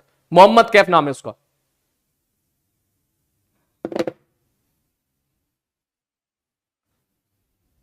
हद है यार, अच्छा खासा फ्लो चल रहा था, साला पूरा लगा पड़ा है तोड़ने में। केपीपी नहीं मिली, अब ले ले केपीपी तू, अब मिलेगी तुझे बढ़िया केपीपी। साले अब टाइपिंग से भी गया तू। मैं सीधी बात बता रहा हूं, देख कोई इस तरीके से मैसेज करके अगर मेरा फ्लो तोड़ेगा तो मेरे दिल में कभी जगह नहीं बना पाएगा, मेरे दिल में कभी उसके लिए कोई, समझ जा मेरी बात। तो न्यूटन फर्स्ट लॉ के हिसाब से उन्होंने बात बोली थी कि कोई बॉडी रेस्ट पर है तो रेस्ट पर रहना चाहेगी। कब तक? जब तक कोई एक्सटर्नल फोर्स ना लगे। ध्यान से समझना इसका मतलब, ध्यान से समझना, हल्के में मत लेना, थोड़ी देर के बाद में चीजें तुरंत बदल जाएगी। उसके बाद सेकेंड लॉ के हिसाब से उन्होंने बोला net external force acting on the body is equal to rate of change of momentum. Third law में बहुत ही कंफ्यूजन है लोगों को लगता है कि उनको न्यूटन थर्ड लॉ आता है, ऐसा बिल्कुल नहीं है। जब मैं अभी तो थर्ड लॉ पढ़ाऊंगा थोड़ी देर के बाद तू अपने आप समझ जाएगा कि बहुत सारी चीजें इसके अंदर पढ़ने के लिए। शॉर्टकट में ही बता रहा हूं, Newton third law of motion basically ये बोलेगा कि अगर ए बॉडी ने बी बॉडी पे फोर्स लगाया एफ, तो बी भी वापस ए पे फोर्स लगाएगी F, equal and opposite eight the same time simultaneously having the same nature. ठीक हो सकता है कुछ लोगों को समझ में आई हो, कुछ लोगों को समझ में नहीं आई हो। जिनके समझ में नहीं आई अभी अच्छे से पढ़ेंगे, मैं एक बार फिर से रिपीट कर देता हूं कि न्यूटन थर्ड लॉ के हिसाब से यह था कि अगर किसी एक बॉडी ने दूसरी बॉडी पे फोर्स लगाया एफ, तो दूसरी बॉडी भी वापस ए बॉडी पे फोर्स लगाएगी एफ, उसी वक्त लगाएगी, सेम नेचर का लगाएगी, साइमल्टेनियसली लगाएगी। अभी इतनी बातें समझो, बाकी बातें जब न्यूटन थर्ड लॉ हेडिंग के साथ पढ़ाऊंगा, बाकी बातें हम लोग तब पढ़ेंगे। तो बेसिकली कहानी ये, अगर तू ध्यान से नोटिस करे तो न्यूटन फर्स्ट लॉ ये बताता है कि फोर्स की जरूरत क्यों है, फोर्स की आवश्यकता क्यों है। न्यूटन सेकेंड लॉ बताता है कि भैया फोर्स की आवश्यकता कितनी है। समझना मेरी बात को, ठीक। फोर्स ये बताता है कि फोर्स की, ये बताता है कि फोर्स की आवश्यकता कितनी है, सेकेंड लॉ। और थर्ड लॉ ये बताता है, ध्यान से समझना, थर्ड लॉ ये बताता है कि अगर आप फोर्स लगाओगे तो क्या होगा। ये बेसिकली बच्चे कह रहे हैं सर कशिश था, अगर कशिश था तो कशिश को भी ब्लॉक किया जाए। मैम एक लड़का कशिश है, आप प्लीज चेक कर लीजिएगा, कशिश और मोहम्मद कैफ इन दोनों में से कोई एक है। दोनों की चैटिंग थोड़ा सा भी आपको दिखे कि रिलेवेंट है, आप दोनों को ब्लॉक मार दो। कशिश है, हो सकता है लड़का हो सकता है लड़की हो, आप देख लीजिएगा बस, लेकिन मुझे द्वारा नहीं बैच में ये दिख ना जाए, बस आप भेज दिया मैंने। नेक्स्ट मैं आगे बढ़ रहा हूं, मैं इसको स्टॉप कर रहा हूं अभी। तो बेसिकली कहानी ये थी कि फर्स्ट लॉ से पता चला कि भाई न्यूटन के फर्स्ट लॉ से पता चला भाई फोर्स की आवश्यकता क्यों है। सेकंड लॉ से पता चला कि फोर्स की आवश्यकता कितनी है, कितना चेंज इन मोमेंटम कितने टाइम में आप दोगे तो कितने फोर्स की आवश्यकता पड़ेगी। ये कैलकुलेशन जो थी ये आपको सेकंड लॉ से पता चली। और थर्ड लॉ से पता चला कि अगर इतना फोर्स लगाओगे तो इसका रिएक्शन क्या देखने के लिए मिलेगा। तो जब उन्होंने इसी चीज को बड़े आराम से प्यार से पेश करके लोगों के सामने रखा कि भैया क्यों आवश्यकता है, कितनी आवश्यकता है और लगाओगे तो क्या होगा, तो लोगों को बड़ी आसानी से चीजें समझ में आ गई। फिर हमारे चैप्टर में क्या आ गया भाई साहब, ये निकल के आ गया। क्लियर है? तो बेसिकली अभी स्टार्ट करते हैं बिना टाइम वेस्ट किए। सबसे पहले न्यूटन लॉ ऑफ मोशन। अब आप हेडिंग डालो, ठीक है? तुम लोगों ने डिस्टर्ब किया, मेरे दिमाग में बड़ी अच्छी अच्छी 4-5 बातें आ रही थी, अब वो निकल गई, ठीक है? तो सबसे पहले स्टार्ट करो, लिखो इनर्शिया। अब जरा हेडिंग का काम कर लेते हैं, नोट्स बनाने का काम कर लेते हैं, ठीक है? टाइम भी हो रहा है यार, जल्दी से लिखो इनर्शिया। लिखो, मैं इसकी डेफिनेशन लिखा देता हूं समय बचाने के लिए, सीधी एज इट इज, ठीक है? बेसिकली इट इज द, मेरे साथ साथ लिखना, tendency to resist the change. Basically ये कहानी है, ठीक, कि basically tendency to resist the change. मैं प्रॉपर डेफिनेशन जल्दी से लिखा देता हूं, मेरे साथ साथ लिखना, ठीक? इट इज द प्रॉपर्टी, मेरे साथ साथ लिखना सब लोग,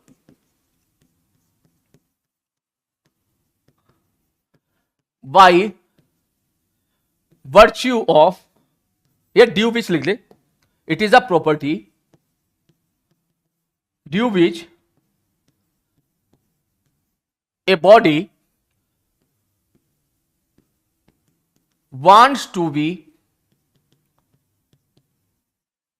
in state of rest, ठीक है? A body or in uniform motion in a straight line.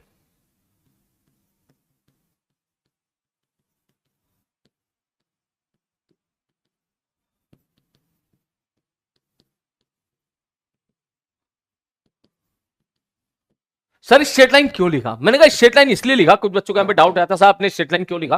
मैंने कहा तो एक बात बता, अगर एक मास है, ठीक है, वो v वेलोसिटी के साथ मूव कर रहा है, तो वो चाहेगा कि उसकी वेलोसिटी कांस्टेंट रहे। समझ मारी बात? जब तक आप उस पर एक्सटर्नल फोर्स नहीं लगाओगे तब तक उसकी वेलोसिटी कांस्टेंट रहे। तो देखिए ऐसे समझ कि सर एक मास है, वो v वेलोसिटी के साथ मूव कर रहा है, नेट एक्सटर्नल फोर्स उस पर 0 है। तो शायद इतना तो तुझे पता होगा, इसको दोनों बातों को रिलेट करने की कोशिश कर कि इनर्शिया की प्रॉपर्टी के आधार पे तू ये बात बोलेगा सर इसका मास है में वेलोसिटी b है, तो चाहेगा कि भाई साहब v वेलोसिटी के साथ ही मूव करता रहे जिंदगी भर। मैंने कहा मतलब वेलोसिटी बदल नहीं रही? बोले नहीं सर, ये तो चाहेगा ना, अगर कोई एक्सटर्नल फोर्स नहीं लग रहा है तो वेलोसिटी सेम रहेगी। मैंने कहा अच्छा बिल्कुल सही बात है। मैंने कहा इसका मतलब ये क्या डायरेक्शन इधर उधर रखेगा क्या, ऐसा क्या उधर मुड़ गया? बोले सर अगर इसने अपनी डायरेक्शन बदल दी तो वेलोसिटी बदल गई, वेलोसिटी बदल गई तो इसका मतलब लॉ, ये जो प्रॉपर्टी है इनर्शिया की, ये प्रॉपर्टी तो बेकार होगी, मतलब एक तरीके से वायलेट होगी। सर ये जो है ना, इसकी वेलोसिटी कांस्टेंट रहेगी। मैंने कहा वेलोसिटी कांस्टेंट रखने का मतलब क्या हो गया? सर डायरेक्शन भी कांस्टेंट रहेगी। मैंने कहा अगर डायरेक्शन कांस्टेंट है तो इसका मतलब पार्टिकल स्ट्रेट लाइन मोशन करेगा। बिल्कुल सही बात है, पार्टिकल स्ट्रेट लाइन मोशन करेगा। अगर डायरेक्शन कांस्टेंट है तो स्ट्रेट लाइन मोशन ही करेगा। तो इसलिए मैंने यहां पे अल्फाज यूज किया है कि स्ट्रेट लाइन का यहां पे स्ट्रेट लाइन। उसके बाद अब इसको और एक्सप्लेन करेगा तू, और तू देखेगा तो ये वही लूप है जो तू पढ़ा था क्या, कि सर वेलोसिटी कांस्टेंट है का इसका मतलब यही तो है काइनेमेटिक्स के हिसाब से एक्सेलरेशन 0। मैंने कहा हाँ यार सर नेट फोर्स अगर 0 है तो इसका मतलब यही तो है ना कि एक्सेलरेशन 0। मैंने कहा हाँ ये वही चेन है। अगर तू वो चेन समझे, कौन सी चेन, कि सर एक्सटर्नल फोर्स 0 तो इसका मतलब एक्सेलरेशन 0, ये शायद तूने पढ़ा होगा, और एक्सेलरेशन 0 तो इसका मतलब वेलोसिटी कांस्टेंट, वेलोसिटी कांस्टेंट मतलब डायरेक्शन कांस्टेंट, डायरेक्शन कांस्टेंट मतलब एक मास है जिसकी वेलोसिटी भी है, उस पर कोई भी एक्सटर्नल फोर्स नहीं लग रहा, तो वो स्ट्रेट लाइन मोशन में क्या करता चला जाएगा भाई साहब, मूव करता चला जाएगा। उसके बाद ये तेरा हो गया इनर्शिया। इसका जो मेजरमेंट होता है ना वो मास से करते हैं। Mass is a measurement of inertia. Mass is the measurement of inertia. मतलब जिसका मास ज्यादा होगा हम बोलोगे उसके अंदर ये प्रॉपर्टी ज्यादा होगी। उसके बाद अगला टर्म आता था अभी जो हम लोगों ने पढ़ा था, मोमेंटम। मोमेंटम को हम लोग बोलते हैं, पी से रिप्रेजेंट करते हैं। ये कैलकुलेट करने का फॉर्मूला होता है एम इंटू वेलोसिटी। वैसे तो मोमेंटम किसी बॉडी का अगर आपसे पूछा जाएगा तो आप बोलोगे sir it is the mass of the body into velocity of centre of mass of body. Basically तो ये होता है, मगर ये डेफिनेशन हम पढ़ेंगे कहां पे पढ़ेंगे, सेंटर ऑफ मास में पढ़ेंगे। उसी प्रकार कोई बोले ना नहीं नहीं मुझे तो मोमेंटम ऑफ सिस्टम बताओ कितना होगा, सिस्टम मतलब मान के चलो 50 तरह के मास है, डिस्क है और स्फीयर है, पॉइंट मास है, ये है वो है, बहुत सारे मासेस है। मैं तुझसे बोलूं मुझे तो इसका मोमेंटम बता, तो बेसिकली ये सेंटर मास में पढ़ेंगे कि momentum of the system is given by total mass of the system into velocity of centre of mass of system. ये मैं आपकी क्लास में बोल सकता हूं, ये मैं नर्चर में 11th क्लास में तो नहीं बोल सकता क्योंकि उन्हें सेंटोमास नहीं पढ़ा। आप लोगों ने सेंटोमास का फॉर्मूला पढ़ा होगा ठीक ठाक, नहीं पढ़ा तो कोई बात नहीं, ये सारी चीजें हम पढ़ेंगे सेंटर ऑफ मास में। इसको पढ़ने की रटने की कोई जरूरत नहीं है। मैं तो बोलूं अभी सीधी बात बोलो, मोमेंटेनियस मास इंटू वेलोसिटी। इसके डेफिनेशन लिख लो, यहां पर लिख लो, it is the total net motion contain in a system. जल्दी से, it is a total net motion contained in a system।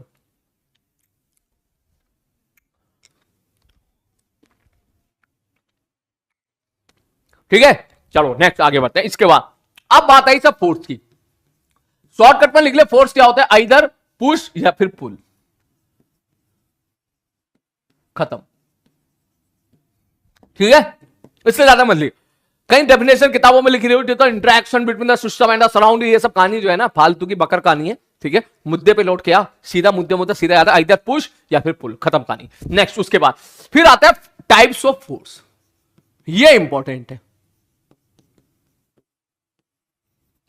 ठीक, जैसे पहला एक होता है ग्रेविटेशनल फोर्स। यार इसके अलग चोंचले हैं। एक होता है ग्रेविटेशनल फोर्स, साथ साथ लिखना भाई साहब।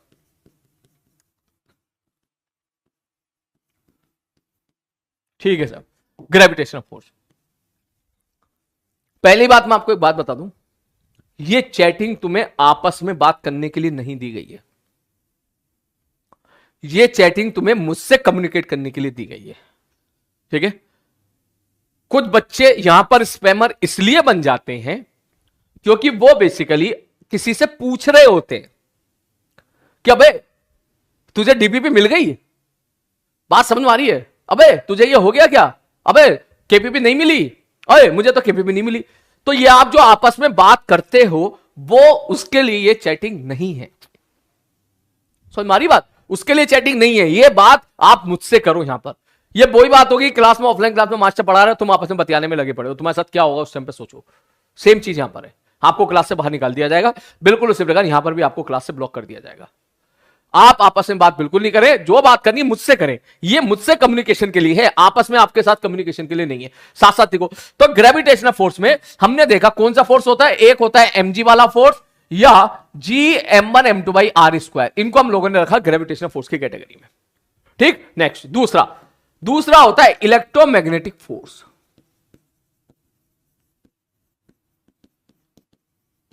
इलेक्ट्रोमैग्नेटिक फोर्स का मतलब यह हुआ, इसके अंदर कौन कौन से फोर्स आएंगे भैया, टेंशन, नॉर्मल, फ्रिक्शन, ईटीसी, मतलब बेसिकली जो फोर्स न्यूक्लियर फोर्स नहीं है और ग्रेविटेशनल फोर्स नहीं है, वो सारे फोर्स ऑलमोस्ट इलेक्ट्रोमैग्नेटिक फोर्स की कैटेगरी में आ जाते हैं, सारे के सारे।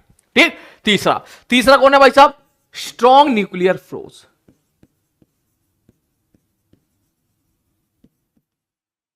और चौथा कौन है भैया, वीक न्यूक्लियर फोर्स। ये सारी चीजें हम पढ़ेंगे 12th क्लास में, अभी हमको गेम खेलना है इनके साथ, ये है हमारा 11th क्लास में। जल्दी से इसको नोट कर, साइड बाय साइड जल्दी से, उसके बाद फिर तुम्हारे डाउट्स आना स्टार्ट होंगे, बढ़िया बढ़िया, जल्दी, मिनट से पहले।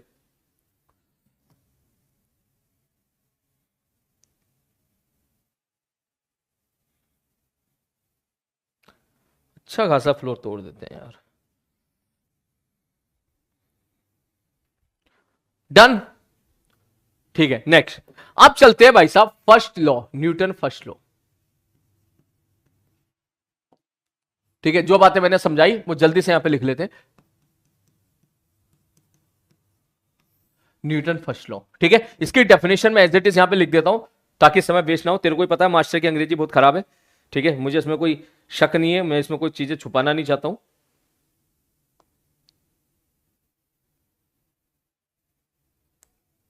लिख लो, वही कहानी जो मैंने बताई थी।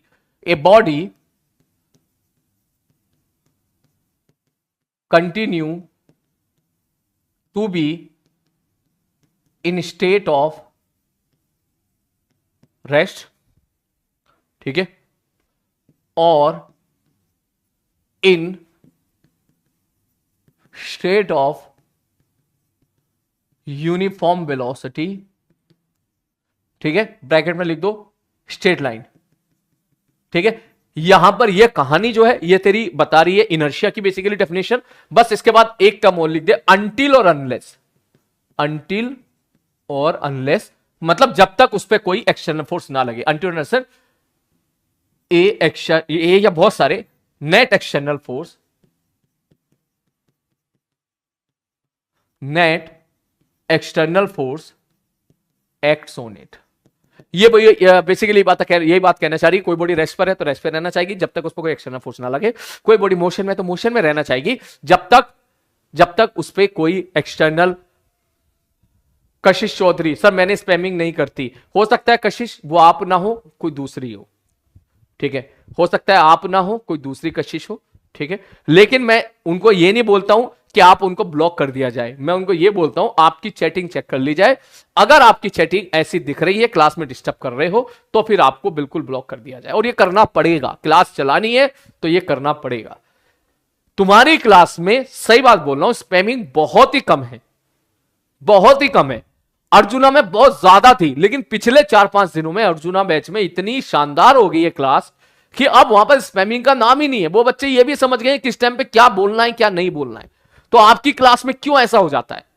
आप तो मैच्योर हो, आप तो समझदार हो, उनको तो पता भी नहीं है कि भाई साहब जेईई एडवांस का कंपटीशन का प्रेशर क्या होता है। तुम तो सब झेल के आए हो यार, तुम तो सब अपने दोस्तों को जेईई एडवांस का पेपर देते हुए देख रहे हो, उनको आईआईटी में जाते हुए भी देखोगे। तुमने तो जेईई मेंस का पेपर भी दिया है, तुमने तो वो रैंक भी फेस की है। कैसा लगता है जब 3 लाख 4 लाख 2 लाख रैंक आती है?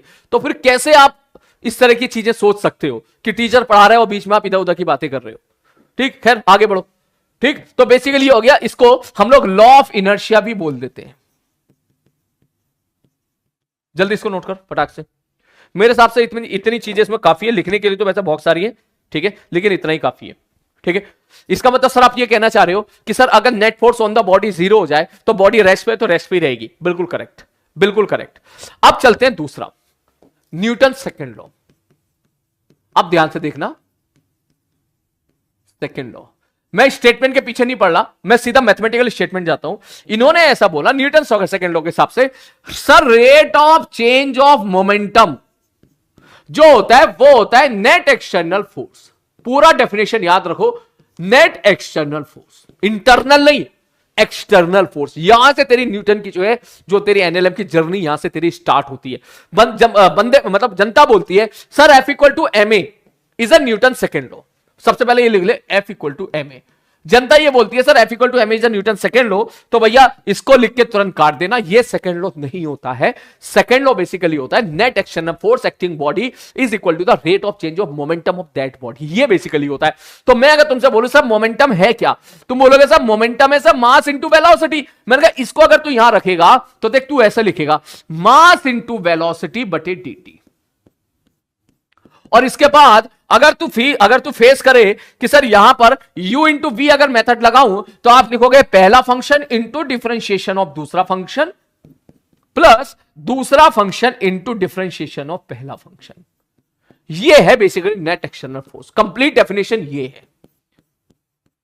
ठीक, अब इसमें अब अगर मैं ऐसा बोलूं कि sir if mass is constant, अगर बोल दिया जाए कि सिस्टम का मास कांस्टेंट है, मास बदल नहीं रहा है, तब तू बोलेगा कि सर मास अगर कांस्टेंट है तो इसका मतलब ये हो गया सर dm बाई dt वाला टर्म तेरा हो जाएगा 0। और जैसे ये वाला टर्म तेरा 0 हो जाएगा तब तू बोलेगा sir F net external equal to निकल के आ जाएगा mass into dv by dt। और dv बाई dt होता क्या है, एक्सेलरेशन। ये निकल के आ गया m इंटू a। तो बेसिकली जो कहानी है वो ये है कि इफ मास इज कांस्टेंट तब तू बोलेगा कि सर F नेट एक्सटर्नल, यही है पूरा पूरे न्यूटन ऑफ मोशन में यही है जो कम से कम 1000 बार आएगा, जो तेरे को पूरा न्यूटन ऑफ मोशन सिखाएगा कि नेट एक्सटर्नल फोर्स जो होगा वो होगा भैया मास इंटू एक्सेलरेशन। खत्म कहानी। बात समझ में आ रही है? तू बोलेगा सर मास तो हमेशा ही कांस्टेंट रहेगा। मैंने कहा ऐसा थोड़ी ना हमेशा कांस्टेंट रहे। सर एग्जांपल बताओ। मैंने कहा देख एग्जांपल देख, मैं बोलूं भाई साहब ये ट्रॉली है, ये ट्रॉली आगे जा रही है, तूने आगे फोर्स लगा दिया एफ, ठीक है, ट्रॉली का मास है मैंने जी ठीक है। अब मैं कह लूं ऊपर से बारिश हो रही है, टन टन टन टन टन टन टन टन टन टन टन टन टन टन टन। तो जब अगर बारिश हो रही है तो अब तू यहां F equal to m a नहीं लगाएगा। अगर F equal to m a लगाएगा सवाल गलत हो जाएगा, फिर गलत हो जाएगा सवाल। क्यों? क्योंकि ट्रॉली का मास है में लगातार बारिश हो रही है, तो बारिश हो रही है, पानी आ रहा है, पानी आ रहा है, मास इकट्ठा हो रहा है, मास इकट्ठा हो रहा है, इसका मतलब मास चेंज हो रहा है। तो आप यहां पर F equal to m a नहीं लगा सकते। बात समझो मेरी बात को, बहुत ही बढ़िया। एक बंदे ने एग्जांपल दिया रॉकेट प्रोपल्शन, बिल्कुल सही बात है। कोई बोले कि सर रॉकेट प्रोपल्शन, ठीक, रॉकेट प्रोपल्शन में क्या मैं F equal to m a लगा सकता हूं? बोले भैया बिल्कुल कतई मत लगाइए, गलत हो जाएगा। क्यों? अरे सर रॉकेट में क्या होता है कि धुआं निकल रहा होता है नीचे से। तुमने जेट देखा होगा भाई साहब, यहां से मिसाइल छोड़ दी, जब मिसाइल छोड़ी तो उसके अंदर ईंधन था, फ्यूल था, केरोसिन था, वो बर्न हुआ। अगर वो बर्न हुआ तो इसका मतलब अब वो बर्न बन के धुआं बन गया और धुआं बन के पीछे से निकल गया। तो जब इतनी गैस पीछे की तरफ निकल रही है तो overall mass of the rocket तो क्या हो रहा है? लगातार कम हो रहा है, ठीक। तो मास अगर लगातार कम हो रहा है तो दैट मींस हम F equal to m a नहीं लगा सकते। मास चाहे बढ़े, मास चाहे घटे, मास बस चेंज हो रहा है ना, तो फिर F equal to m a नहीं लगा सकते। अगर तेरा मास कांस्टेंट है तब तू F equal to m a लगा सकता है। This is your Newton second law. Next, उसके बाद अब चलते हैं भाई साहब न्यूटन थर्ड लॉ पे।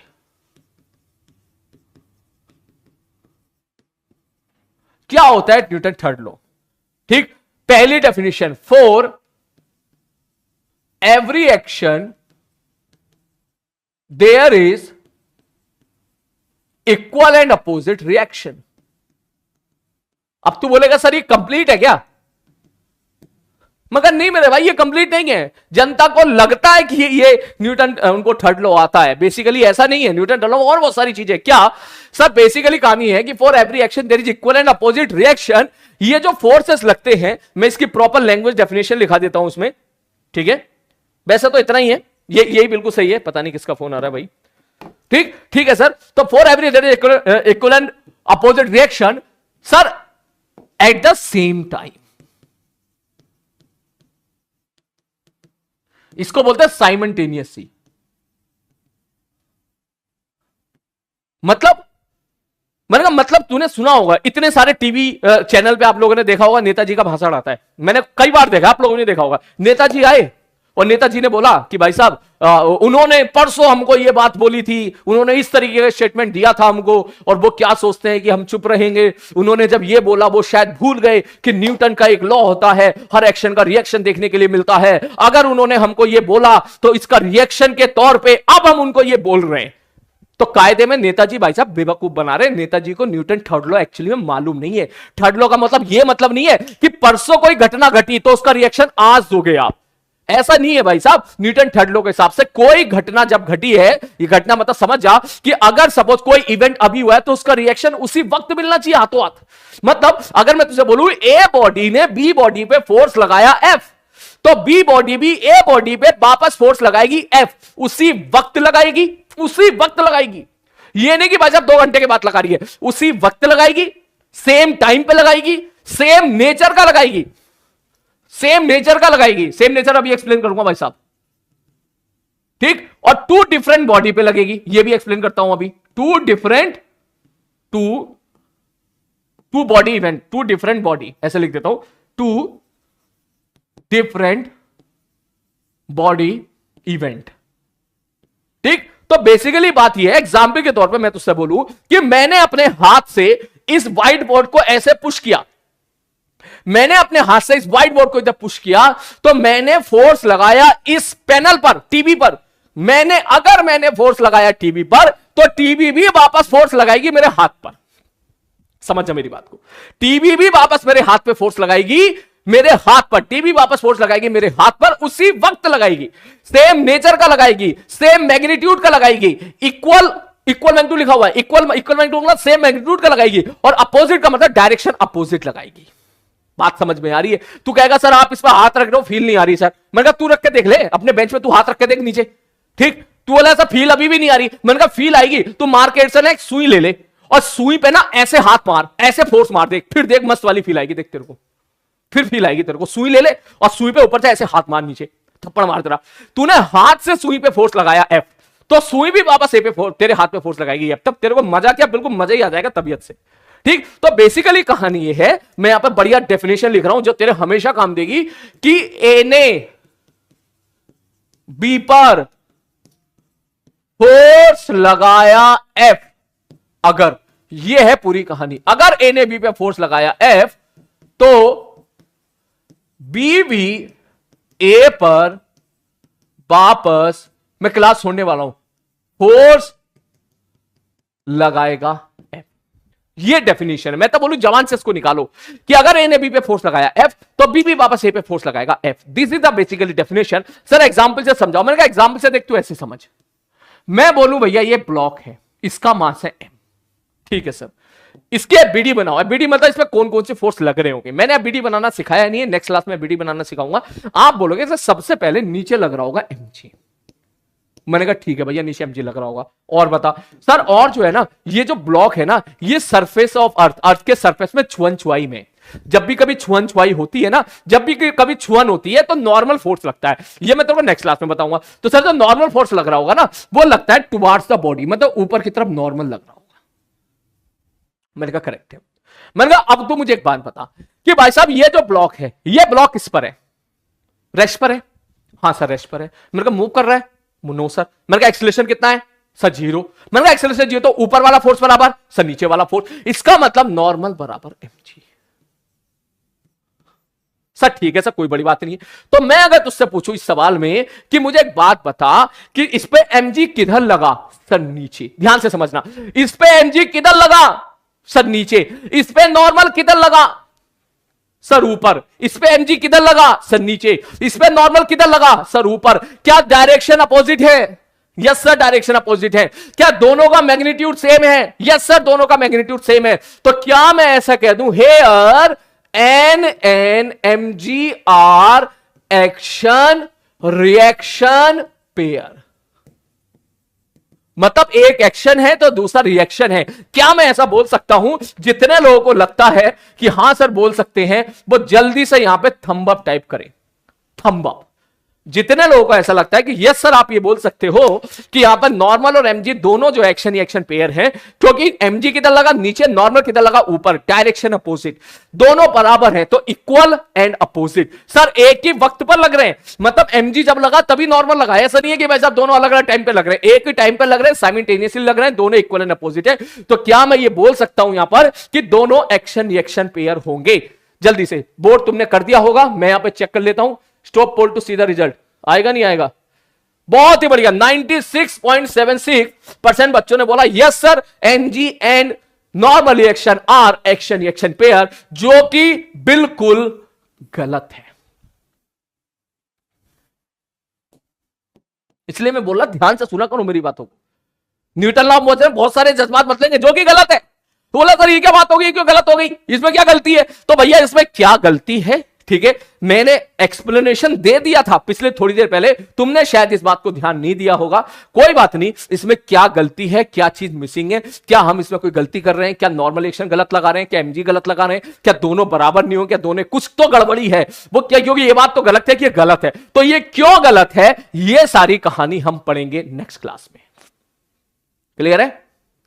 ये सारी कहानी स्कैम, यस ये सारी कहानी हम पढ़ेंगे नेक्स्ट क्लास में। क्या हमने नॉर्मल गलत लगा दिया, क्या हम लोगों ने एमजी गलत लगा दिया, क्या दोनों बराबर नहीं होंगे, क्या वजह है दोनों के पीछे, क्या है वो वजह, क्या है और कितनी गलतियां इसके अंदर हैं, वो गलतियां क्या है, उनको कैसे ठीक करेंगे हम लोग, ये सारी चीजें हम पढ़ेंगे नेक्स्ट क्लास में। और प्लीज यार अब फिजिक्स स्टार्ट हो गई तुम्हारी, अब इस तरह की इनमेच्योरिटी मत करो कि पढ़ाते टाइम बोल रहे हो है केपीपी नहीं मिली क्या, ये सब डिस्कशन हमारा ऑलरेडी हो चुका है, ऑलरेडी हमारा डिस्कशन हो चुका है। केपीपी के सारे क्वेश्चन मैंने डीपीपी में ऐड कर दिए हैं सारे, इसलिए आज की जो आपको मिलने वाली है ना डीपीपी, उसमें 20 से 25 क्वेश्चन है, 20 से 25 क्वेश्चन मैंने अपलोड करने के लिए कल ही भेज दी थी। कल थोड़ा सा टाइम लेक्चर में थोड़ा सा कम मिला था, इसलिए मैंने अपलोड नहीं करवाई थी। मैं आज की उसमें आंसर बता रहा हूं, आज की उसमें कितने हैं।